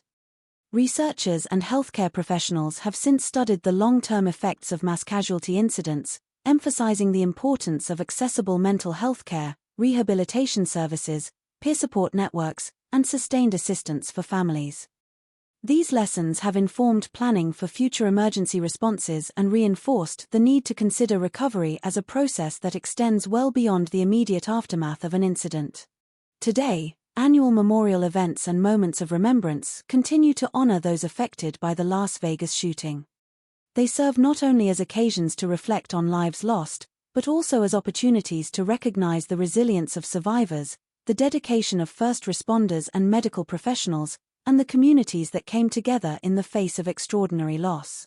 By focusing on the people rather than the perpetrator, these acts of remembrance preserve what mattered most: the lives, relationships, and enduring legacy of those whose futures were forever changed on October 1, 2017. In the aftermath of the Las Vegas shooting, one of the most important tasks was also one of the most difficult: remembering that every number represented a person. A statistic can describe the size of a tragedy, but it cannot describe a lifetime. It cannot explain the family dinners someone once attended every week. It cannot show the childhood memories shared between siblings. It cannot capture the friendships built over years, the careers developed through dedication, or the small daily routines that made each person unique. Behind every name were countless connections. There were families who had to suddenly learn how to continue without someone they expected to see again. There were friends who kept old messages, photographs, and personal belongings as reminders of ordinary moments that had become precious. There were communities that gathered not only to mourn, but also to celebrate the lives of people who had meant so much to others. For many loved ones, grief was not limited to a single moment or a single day. It became something carried through anniversaries, holidays, birthdays, and everyday situations when the absence of someone familiar became impossible to ignore. A favorite song, a familiar place, or a simple memory could bring both sadness and appreciation for the time they had shared. Survivors also carried their own complicated experiences. Many spoke about gratitude for those who helped them, while also acknowledging the emotional challenges that followed. Some struggled with questions that could not easily be answered. Others found purpose through supporting fellow survivors, sharing their experiences, or participating in efforts to improve emergency response and public safety. One of the defining aspects of the aftermath was the way ordinary people responded to extraordinary circumstances. Individuals who had arrived at the festival simply to enjoy music found themselves helping strangers. Medical professionals worked beyond normal limits. First responders entered a confusing and dangerous situation while trying to provide assistance wherever it was needed most. Those actions became part of the broader story of October 1, 2017. The tragedy revealed profound loss, but it also revealed compassion. In the middle of a devastating event, people demonstrated that humanity is not only measured by the moments when life is easy. It is often revealed most clearly during moments of fear, uncertainty, and suffering. As investigators continued examining the events of that night, families continued a different kind of investigation of their own, preserving memories, collecting stories, and making sure their loved ones were remembered as complete human beings. A person is more than the final moment of their life. They are the conversations they shared, the people they supported, the work they completed, the places they visited, and the memories they left behind. That understanding became central to how many families chose to honor those lost and those affected. Instead of allowing the tragedy to define the entirety of their loved ones' stories, they continued to highlight who those people had been before October 1, 2017. The Route 91 Harvest Festival was remembered as the site of one of the deadliest mass shootings in modern American history, but for the families and friends connected to those who were there, it was also a gathering of thousands of individual stories. Stories of friendship. Stories of family. Stories of courage. Stories of lives that mattered long before that night and continue to matter long after it. The next chapter moves from the personal stories of those affected to the events that unfolded during the attack itself, examining how the situation developed, how people responded, and how emergency teams worked to protect and assist those caught in the crisis. The final moments before the attack looked like any other closing moments at a major music festival. Thousands of people remained gathered together at the Route 91 Harvest Festival, focused on the stage and the performance taking place in front of them. For many attendees, the evening represented the conclusion of a long-awaited experience, a weekend built around music, friendship, and time away from everyday responsibilities. Across the festival grounds, people were doing ordinary things. Some were recording videos on their phones. Some were talking with friends beside them. Some were watching the performance with family members or people they had traveled with from different parts of the country. The atmosphere was still that of a celebration. At the same time, inside a hotel room on the 32nd floor of the nearby Mandalay Bay Resort, Stephen Paddock was preparing to carry out an attack that would soon change the lives of thousands of people. Investigators later determined that Paddock had spent days preparing. Firearms and ammunition had been brought into the room, and equipment had been arranged before the shooting began. The investigation found that cameras had also been placed outside the suite, allowing him to monitor activity in the hallway. The planning revealed that the attack was not a spontaneous act. It was the result of preparation carried out over time. Shortly after 10 p.m., gunfire began coming from the direction of the hotel. At first, many people in the crowd did not immediately understand what they were hearing. In a large outdoor event filled with amplified music, lighting effects, and thousands of people, the first moments were marked by confusion. As more people recognized that the sound was gunfire, the situation changed rapidly. The crowd that had been gathered for entertainment became a group of people trying to understand an unfolding emergency. Attendees searched for information, looked for exits, and attempted to move away from the danger. Many people did not know where the shots were coming from or whether additional threats existed elsewhere. This uncertainty created one of the greatest challenges of the incident. During a crisis, information is often incomplete in the first moments. People must make decisions without knowing the full picture. At the festival, many attendees reacted instinctively, helping others move to safety, assisting those who had fallen, and trying to locate friends and family members. The response from civilians became a significant part of the aftermath. People with medical experience provided immediate assistance. Others used clothing and available materials to help injured individuals. Strangers helped one another leave the area. Some people returned toward danger to assist those who could not escape on their own. These actions took place before many professional responders could reach everyone in need.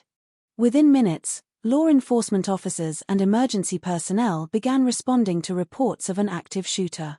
Officers at the scene faced a difficult situation because the location of the shooter was not immediately known. The possibility of multiple threats had to be considered while officers worked to protect civilians and locate the source of the gunfire. Medical teams also faced an overwhelming situation. The number of injured people quickly exceeded what would normally be expected at a public event. Emergency responders, hospital staff, and medical professionals throughout Las Vegas began coordinating a large-scale response. The city's medical system shifted into crisis mode. Hospitals prepared for large numbers of patients. Doctors, nurses, and support staff worked to treat injuries and provide emergency care. Many medical professionals who were not originally scheduled for emergency response volunteered to assist as the scale of the situation became clear. Meanwhile, families and friends outside the immediate area began searching for information. For many people watching events unfold through news reports and social media, the first concern was whether someone they cared about had been at the festival. Messages were sent. Phone calls were made.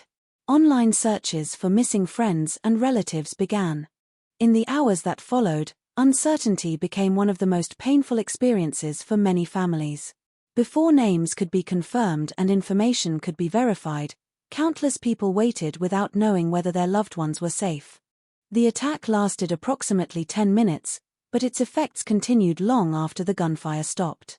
By the time law enforcement reached the hotel room believed to be the source of the shooting, Paddock had died from a self-inflicted gunshot wound. The immediate threat had ended, but a different and much longer process was beginning. Investigators now faced the task of understanding how the attack had been planned, how the equipment had been obtained and transported, and what might have motivated such an act. At the festival grounds, the focus remained on helping survivors and accounting for those affected. Emergency workers continued their efforts. Families searched for answers. A community attempted to process what had happened. The events of October 1, 2017, would become known not only because of the scale of the attack, but also because of the unanswered questions that followed. The investigation would uncover extensive evidence about preparation and execution, yet the central question, why Stephen Paddock committed the attack, would remain unresolved. For those who experienced that night, however, the story was not defined only by the actions of one person. It was also defined by the choices made by thousands of others, the people who helped strangers, the responders who rushed toward danger, the medical workers who treated the wounded, and the families who carried the consequences long after the public attention moved elsewhere. When the gunfire stopped, the silence that followed was not the silence of peace.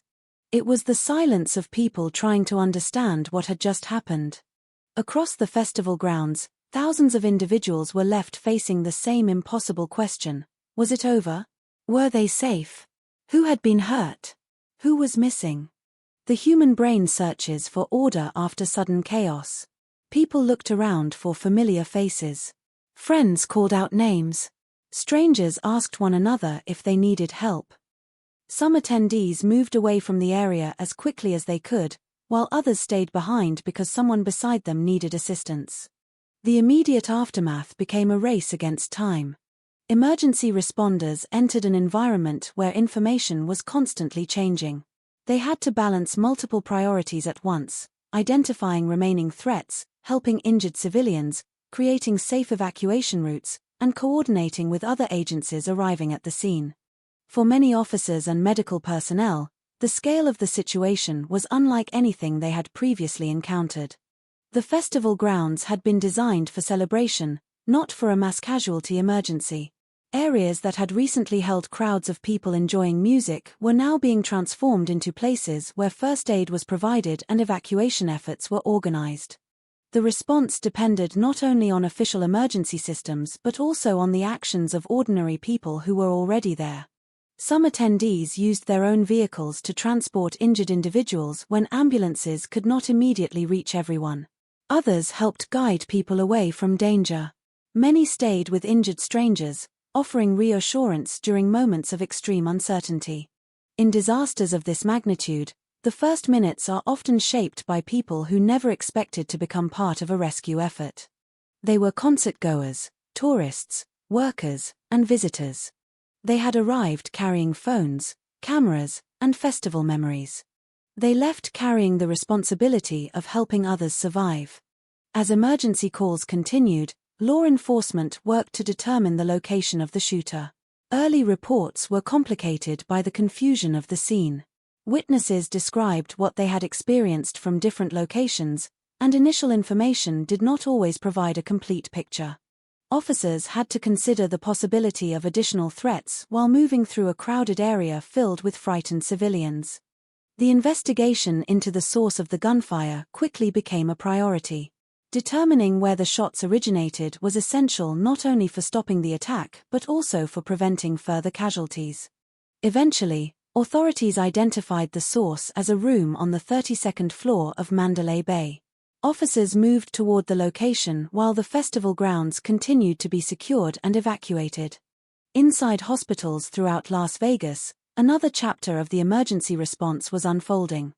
Medical teams received large numbers of injured patients, requiring rapid decisions about treatment and resources.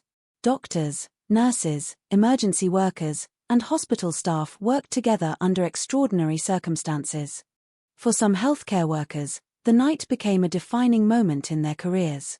They treated people whose injuries had occurred only minutes earlier, often without knowing the full circumstances surrounding the event. Their focus remained on one priority: keeping people alive. Outside medical facilities, families and friends waited for information. The uncertainty was devastating. In the early hours after a major disaster, the absence of information can become its own form of suffering. People searched lists of injured individuals. They called hospitals. They contacted anyone who might know whether their loved ones were safe. Some received answers quickly. Others waited much longer. Across the country, people watching the news struggled to comprehend the scale of what had happened.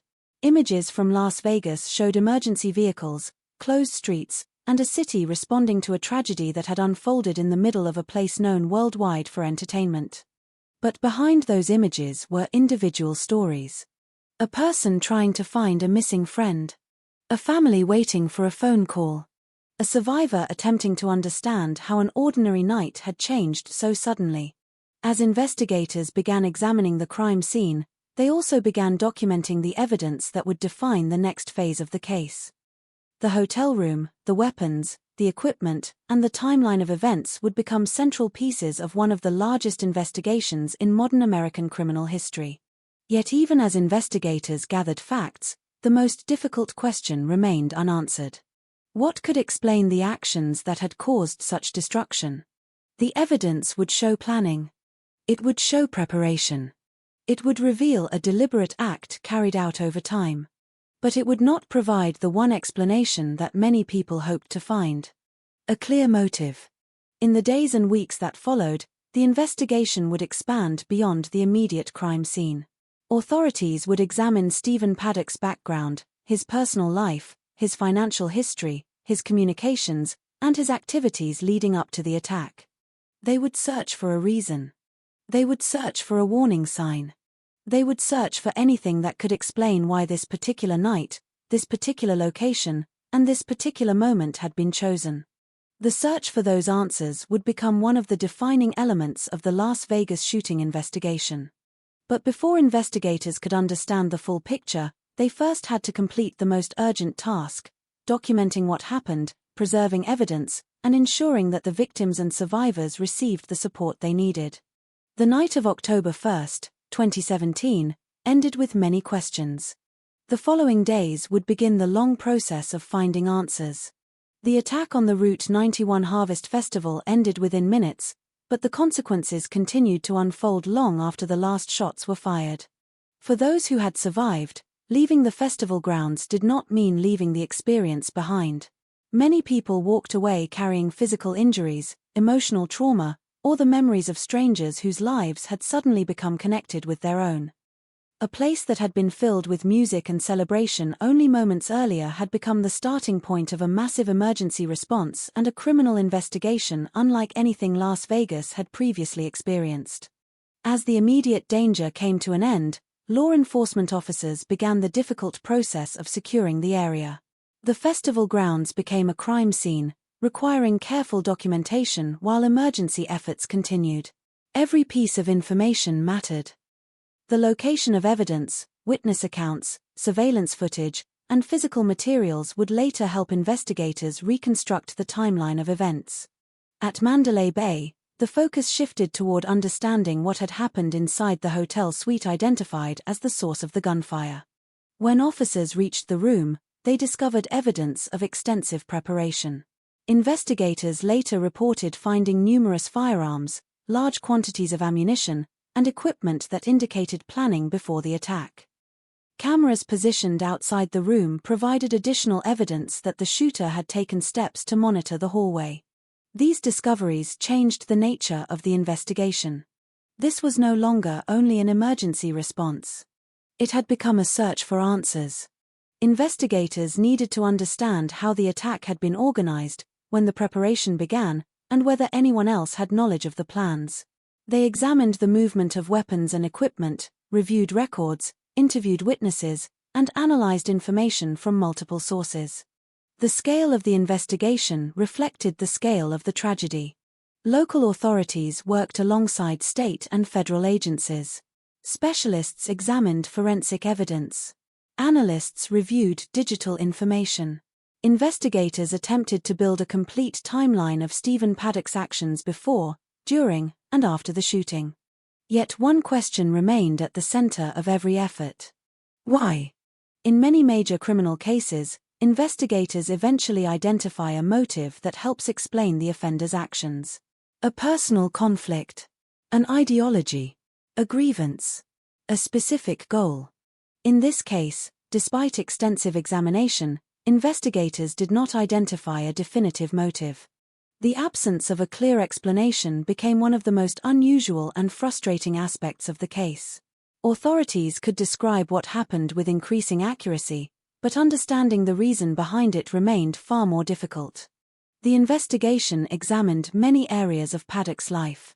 Investigators looked into his background, relationships, finances, travel, communications, and behavior leading up to the attack. They considered different possibilities and followed numerous leads. But the evidence did not point to one confirmed explanation. This uncertainty affected not only investigators but also survivors and families of those killed. For many people, understanding why something happened can be an important part of processing tragedy. Without that answer, some were left with a question that could not be fully resolved. As the city moved forward, Las Vegas faced the difficult process of mourning and recovery. The Strip, normally associated with entertainment and tourism, became a place of remembrance. Communities gathered to honor those who had lost their lives and to support those who had survived. Messages of sympathy arrived from across the country and around the world. Behind the public response were thousands of private moments.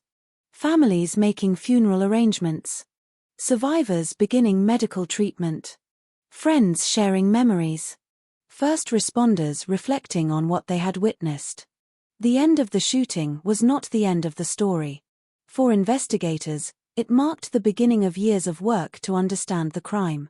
For survivors, it marked the beginning of a long recovery.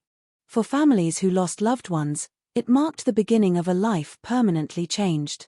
The events of October 1, 2017, would continue to be studied not only because of the scale of the violence, but because of the many unanswered questions surrounding it. The physical evidence could reveal how the attack was carried out, but the deeper questions about motivation and prevention remained subjects of continued discussion. The next stage of the story would move away from the immediate chaos and toward the investigation itself, the search for clues, the examination of possible motives, and the efforts to understand a crime that left behind both extensive evidence and a mystery that has never been completely solved. As dawn broke over Las Vegas on October 2, 2017, investigators faced a scene unlike any the city had previously encountered. The immediate priority during the night had been to protect lives, assist the injured, and secure the affected areas. With those urgent tasks underway, attention shifted toward documenting the evidence that would become the foundation of one of the largest criminal investigations in the city's history. The Route 91 Harvest Festival grounds and the hotel suite identified as the source of the gunfire became primary crime scenes. Every area required careful preservation. Investigators knew that even seemingly insignificant details could prove important later. Photographs were taken before evidence was moved. The locations of physical items were documented. Measurements, forensic examinations, and witness accounts would eventually be combined to reconstruct the sequence of events as accurately as possible. At the Mandalay Bay Hotel, officers entered the suite after determining that the immediate threat had ended. Inside, they encountered evidence indicating extensive preparation. According to the subsequent investigation, numerous firearms and large quantities of ammunition were present in the room. Investigators also documented cameras that had been positioned to monitor activity outside the suite. These findings helped establish that the attack had involved planning over a period of time rather than a spontaneous act. The discovery of the room raised additional questions. How had the equipment been transported without attracting attention? What preparations had been made in the days leading up to the attack? Had anyone known what was being planned? Answering those questions required investigators to examine records from multiple sources, including hotel documentation, surveillance footage, interviews with employees and witnesses, and forensic evidence collected from the scene. At the same time, investigators began the difficult process of reconstructing the timeline. Hotel records helped establish when Paddock checked into the resort and how his stay progressed over several days. Surveillance systems provided information about movements within the hotel. Witness interviews helped clarify events before and during the attack, while forensic specialists examined the firearms and related evidence recovered from the suite. Each source of information added another piece to the overall picture. As the investigation expanded, agencies at the local, state, and federal levels coordinated their efforts.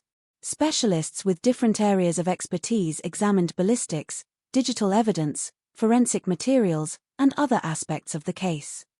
The objective was not only to determine what had happened, but also to understand how the attack had been prepared and whether any opportunities for intervention had existed. Meanwhile, the festival grounds presented investigators with a different challenge. The location had been occupied by thousands of people during the incident. In the aftermath, it contained a vast amount of physical evidence that had to be documented methodically. Investigators worked carefully to preserve the integrity of the crime scene while also respecting the experiences of survivors and the families of those affected. Witness testimony became another essential component of the investigation. No single individual had observed every part of the event. Each account reflected a limited perspective shaped by where that person had been, what they had seen, and what they had heard.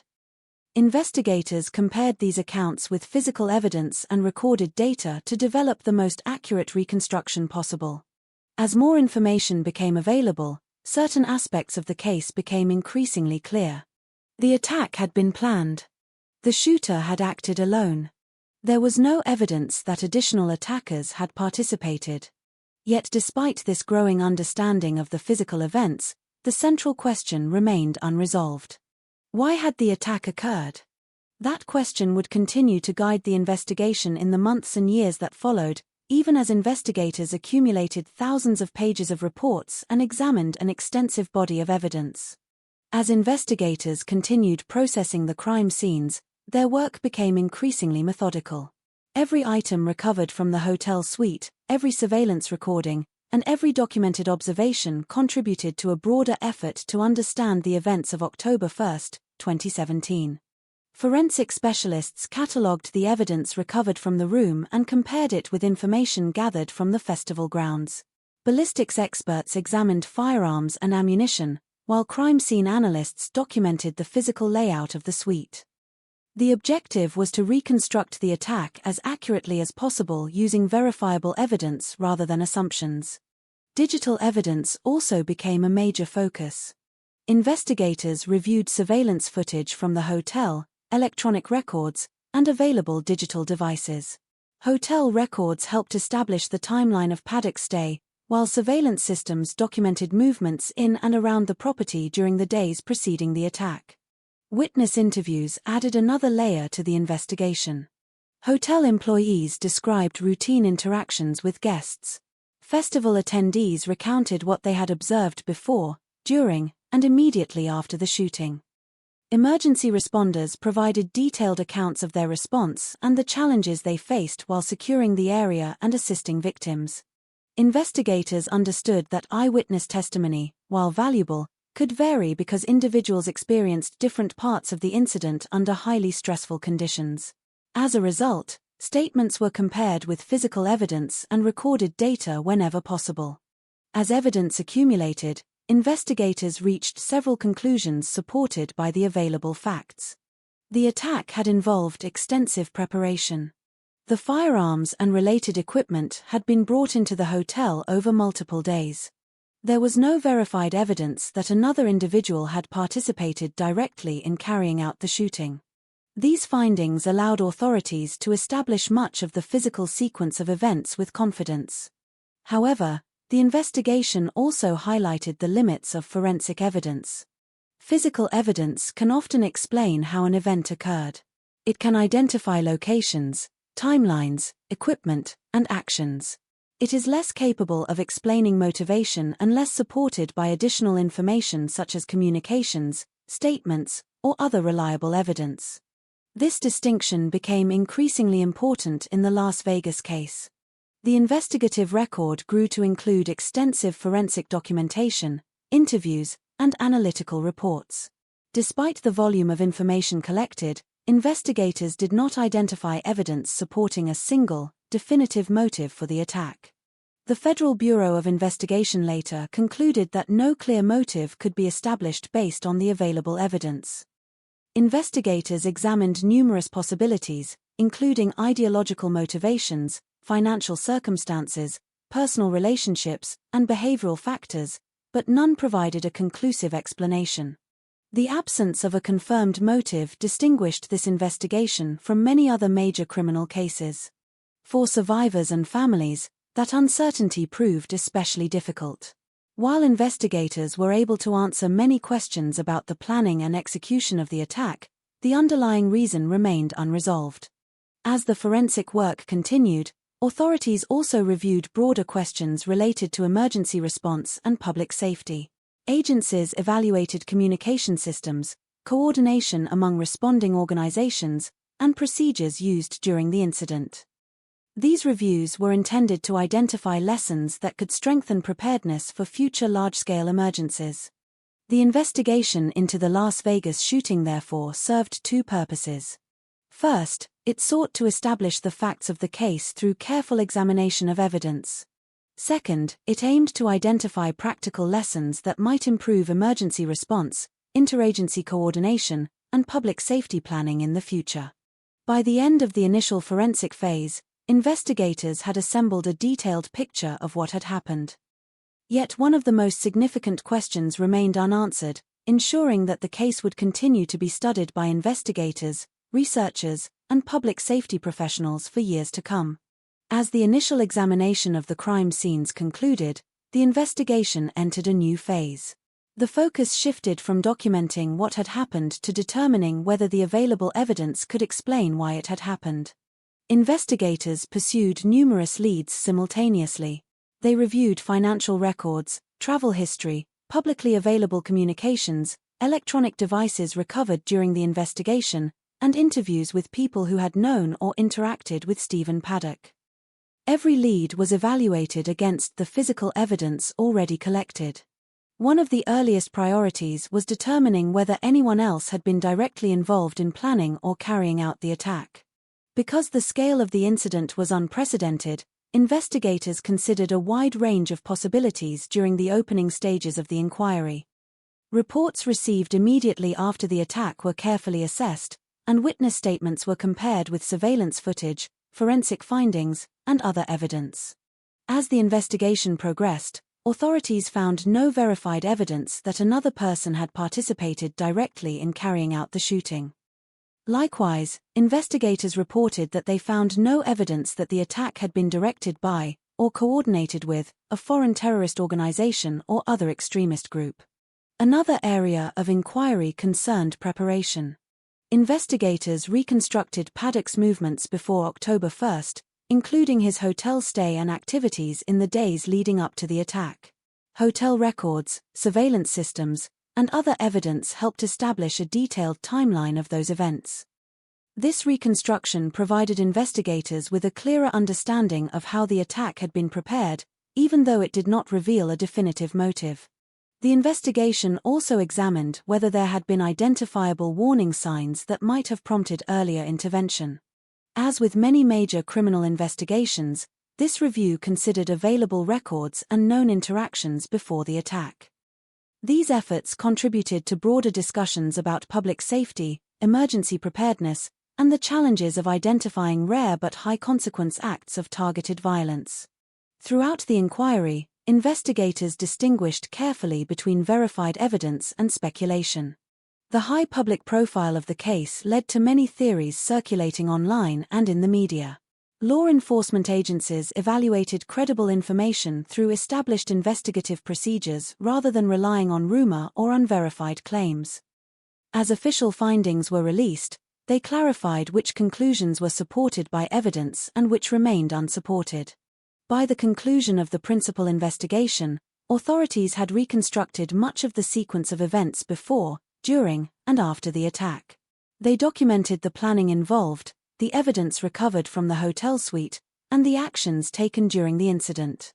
What they could not establish with confidence was a single, definitive motive. The Federal Bureau of Investigation ultimately concluded that no clear motive could be identified from the available evidence. This finding has remained one of the most widely discussed aspects of the case and distinguishes it from many other major criminal investigations in which motive can be established with greater certainty. Although that unanswered question continues to shape public discussion of the Las Vegas shooting, the investigation produced findings that informed improvements in emergency response planning, interagency coordination, and preparedness for large public events. Those lessons continue to be studied by law enforcement agencies, emergency managers, medical professionals, and researchers seeking to strengthen future responses to mass casualty incidents. With the earliest investigative leads examined and many initial questions resolved, the inquiry moved into a longer and more complex stage, evaluating competing theories, reviewing additional evidence, and determining which explanations could be supported by facts and which could not. In the days following the attack, investigators shifted from the immediate task of documenting the crime scene to the broader challenge of understanding every aspect of the case. This phase required the coordination of local, state, and federal agencies, each contributing specialized expertise in forensic science, digital evidence, intelligence analysis, and victim identification. The scope of the investigation was substantial. Authorities collected physical evidence from the hotel suite, the festival grounds, and other relevant locations. Surveillance recordings were reviewed alongside hotel records, electronic data, and witness statements.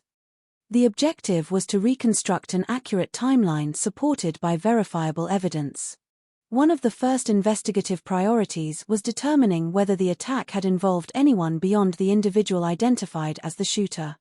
Early reports from large-scale emergencies often contain conflicting information, and investigators carefully evaluated those reports rather than drawing immediate conclusions. As additional evidence became available, authorities found no verified indication that another person had directly participated in carrying out the attack. This conclusion was supported by surveillance footage, forensic findings, interviews, and other investigative materials. Attention then turned to Stephen Paddock's background. Investigators examined his financial records, travel history, communications, and known activities before October 1, 2017. They also interviewed relatives, acquaintances, and individuals who had interacted with him in the period leading up to the attack. The purpose was to identify any information that could help explain planning, intent, or possible warning signs. Digital evidence formed an important part of this process. Investigators analyzed computers, electronic storage devices, and other materials recovered during the investigation.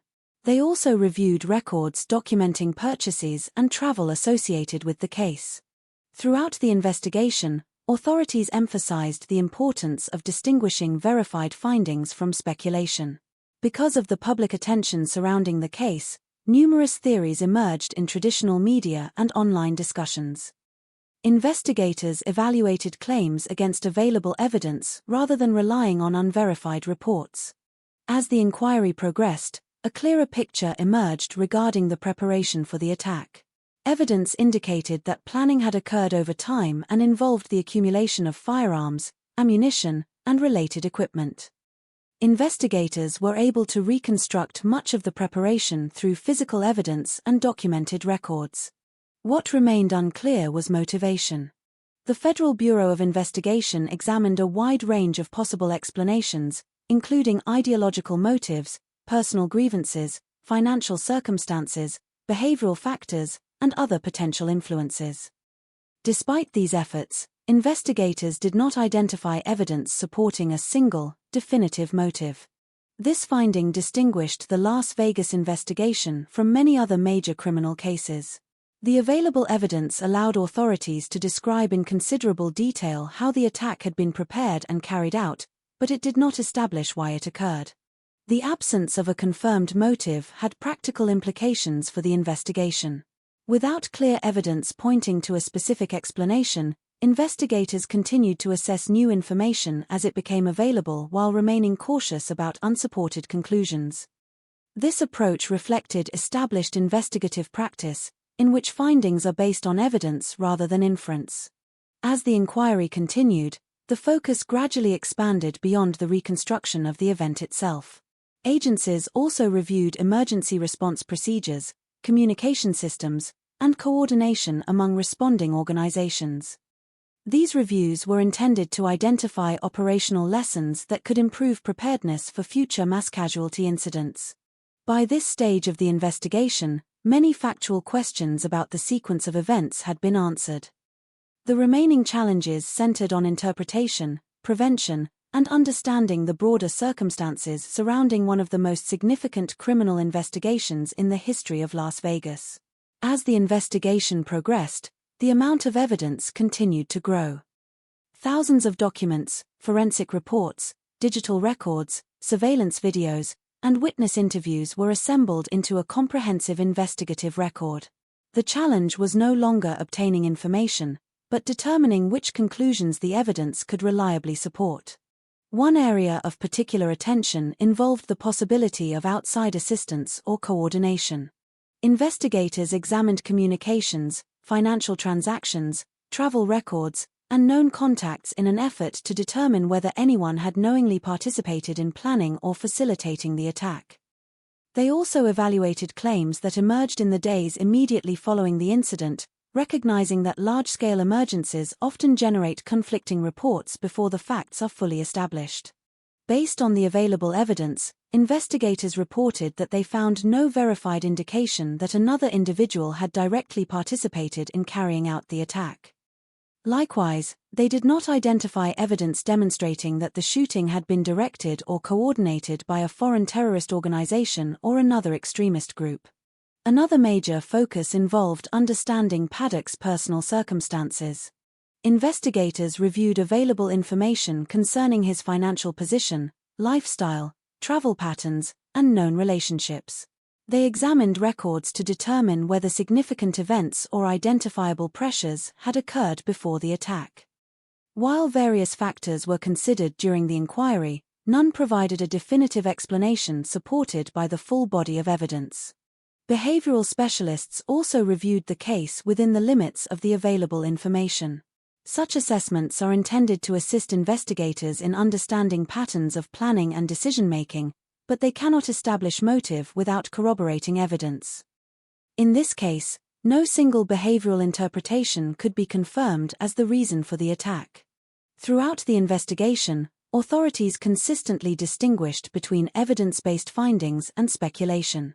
Public attention remained intense, and numerous theories circulated through news coverage, online discussions, and social media. Investigators evaluated these claims using established investigative methods, comparing them against forensic evidence, verified records, and documented timelines. This distinction was especially important because unsupported explanations can complicate both public understanding and future investigative work. As a result, official reports emphasized only those conclusions that could be supported by the available evidence. The inquiry also prompted broader reviews of security and emergency preparedness. Public agencies, event organizers, and hospitality organizations examined procedures relating to communication, incident response, and coordination during large public gatherings. These reviews were not part of assigning criminal responsibility but rather part of identifying practical lessons for future planning. As months passed, investigators were able to explain many elements of the case with considerable confidence. They documented the preparation involved, reconstructed the timeline, and identified the sequence of events before, during, and after the attack. Even so, one conclusion remained unchanged. After an extensive investigation, the Federal Bureau of Investigation stated that it could not identify a clear motive for the attack based on the available evidence. This finding reflected the limits of what the investigation could establish rather than a lack of investigative effort. The Las Vegas shooting therefore became notable not only for its scale but also for the unresolved nature of its central question.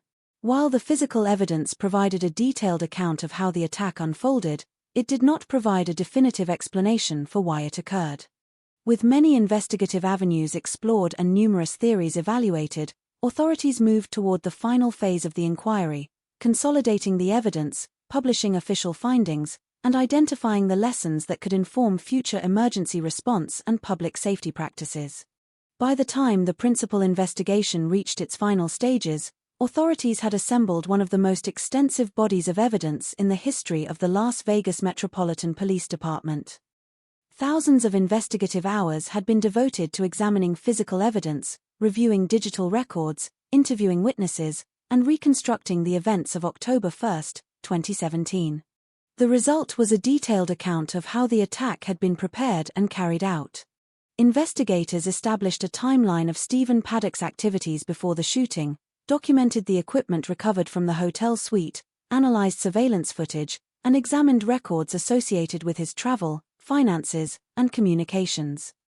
Independent forensic examinations and reviews by multiple agencies supported many of the factual findings regarding the sequence of events. However, the investigation also demonstrated the limits of criminal inquiry. Evidence can establish actions, locations, and timelines with considerable precision. It can identify physical preparation and reconstruct events minute by minute.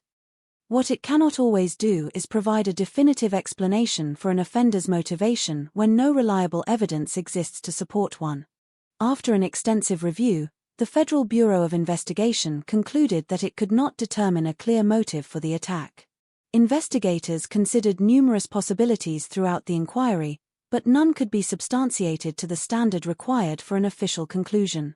This finding did not indicate that the investigation was incomplete. Rather, it reflected that the available evidence did not support a single explanation. The case also prompted a wide-ranging evaluation of emergency response.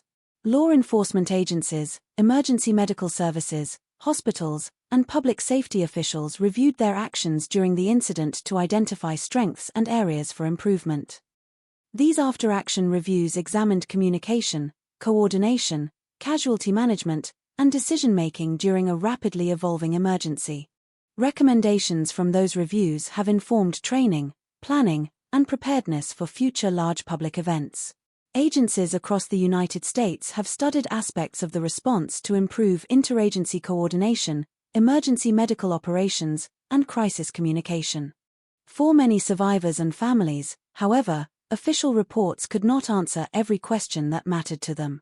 Investigative findings can document facts, but they cannot erase loss or fully explain its impact on individuals and communities. Recovery continued long after the investigative phase concluded, supported by healthcare providers, counselors, community organizations, and victim assistance programs. The Las Vegas shooting remains an important case study for investigators, emergency planners, medical professionals, and researchers. It is examined not only because of the scale of the incident but also because it highlights the challenges of responding to complex emergencies, conducting evidence-based investigations, and communicating findings responsibly when some questions cannot be conclusively answered. With the investigative record substantially complete, attention shifted from determining what had happened to considering the legal consequences, policy discussions, and lasting effects that followed.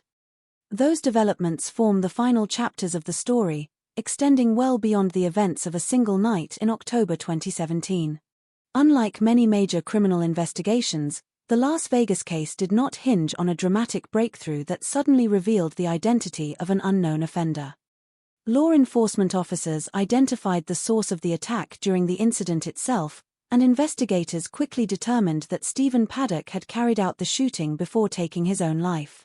The challenge facing investigators was therefore different. It was not a search for the person responsible. It was a search for understanding. As forensic examinations progressed, the evidence from the hotel suite, surveillance systems, digital devices, witness interviews, and other investigative sources began to align. Independent lines of inquiry supported the same overall sequence of events, allowing investigators to reconstruct the preparation for the attack with increasing confidence. The timeline became clearer. Investigators established that Paddock had checked into the hotel several days before the attack and had gradually brought firearms, ammunition, and related equipment into his suite. Records, surveillance footage, and forensic evidence were used together to document this preparation. The discovery of cameras positioned outside the hotel room also contributed to investigators' understanding of the planning involved. Combined with other evidence recovered from the suite, these findings demonstrated that the attack had not been spontaneous but had involved deliberate preparation over time. As more evidence was analyzed, investigators systematically evaluated potential explanations for the attack. They reviewed financial records, travel history, communications, and available personal information. They interviewed individuals who had known or interacted with Paddock and compared those accounts with documentary and forensic evidence. Each completed line of inquiry narrowed the range of possibilities.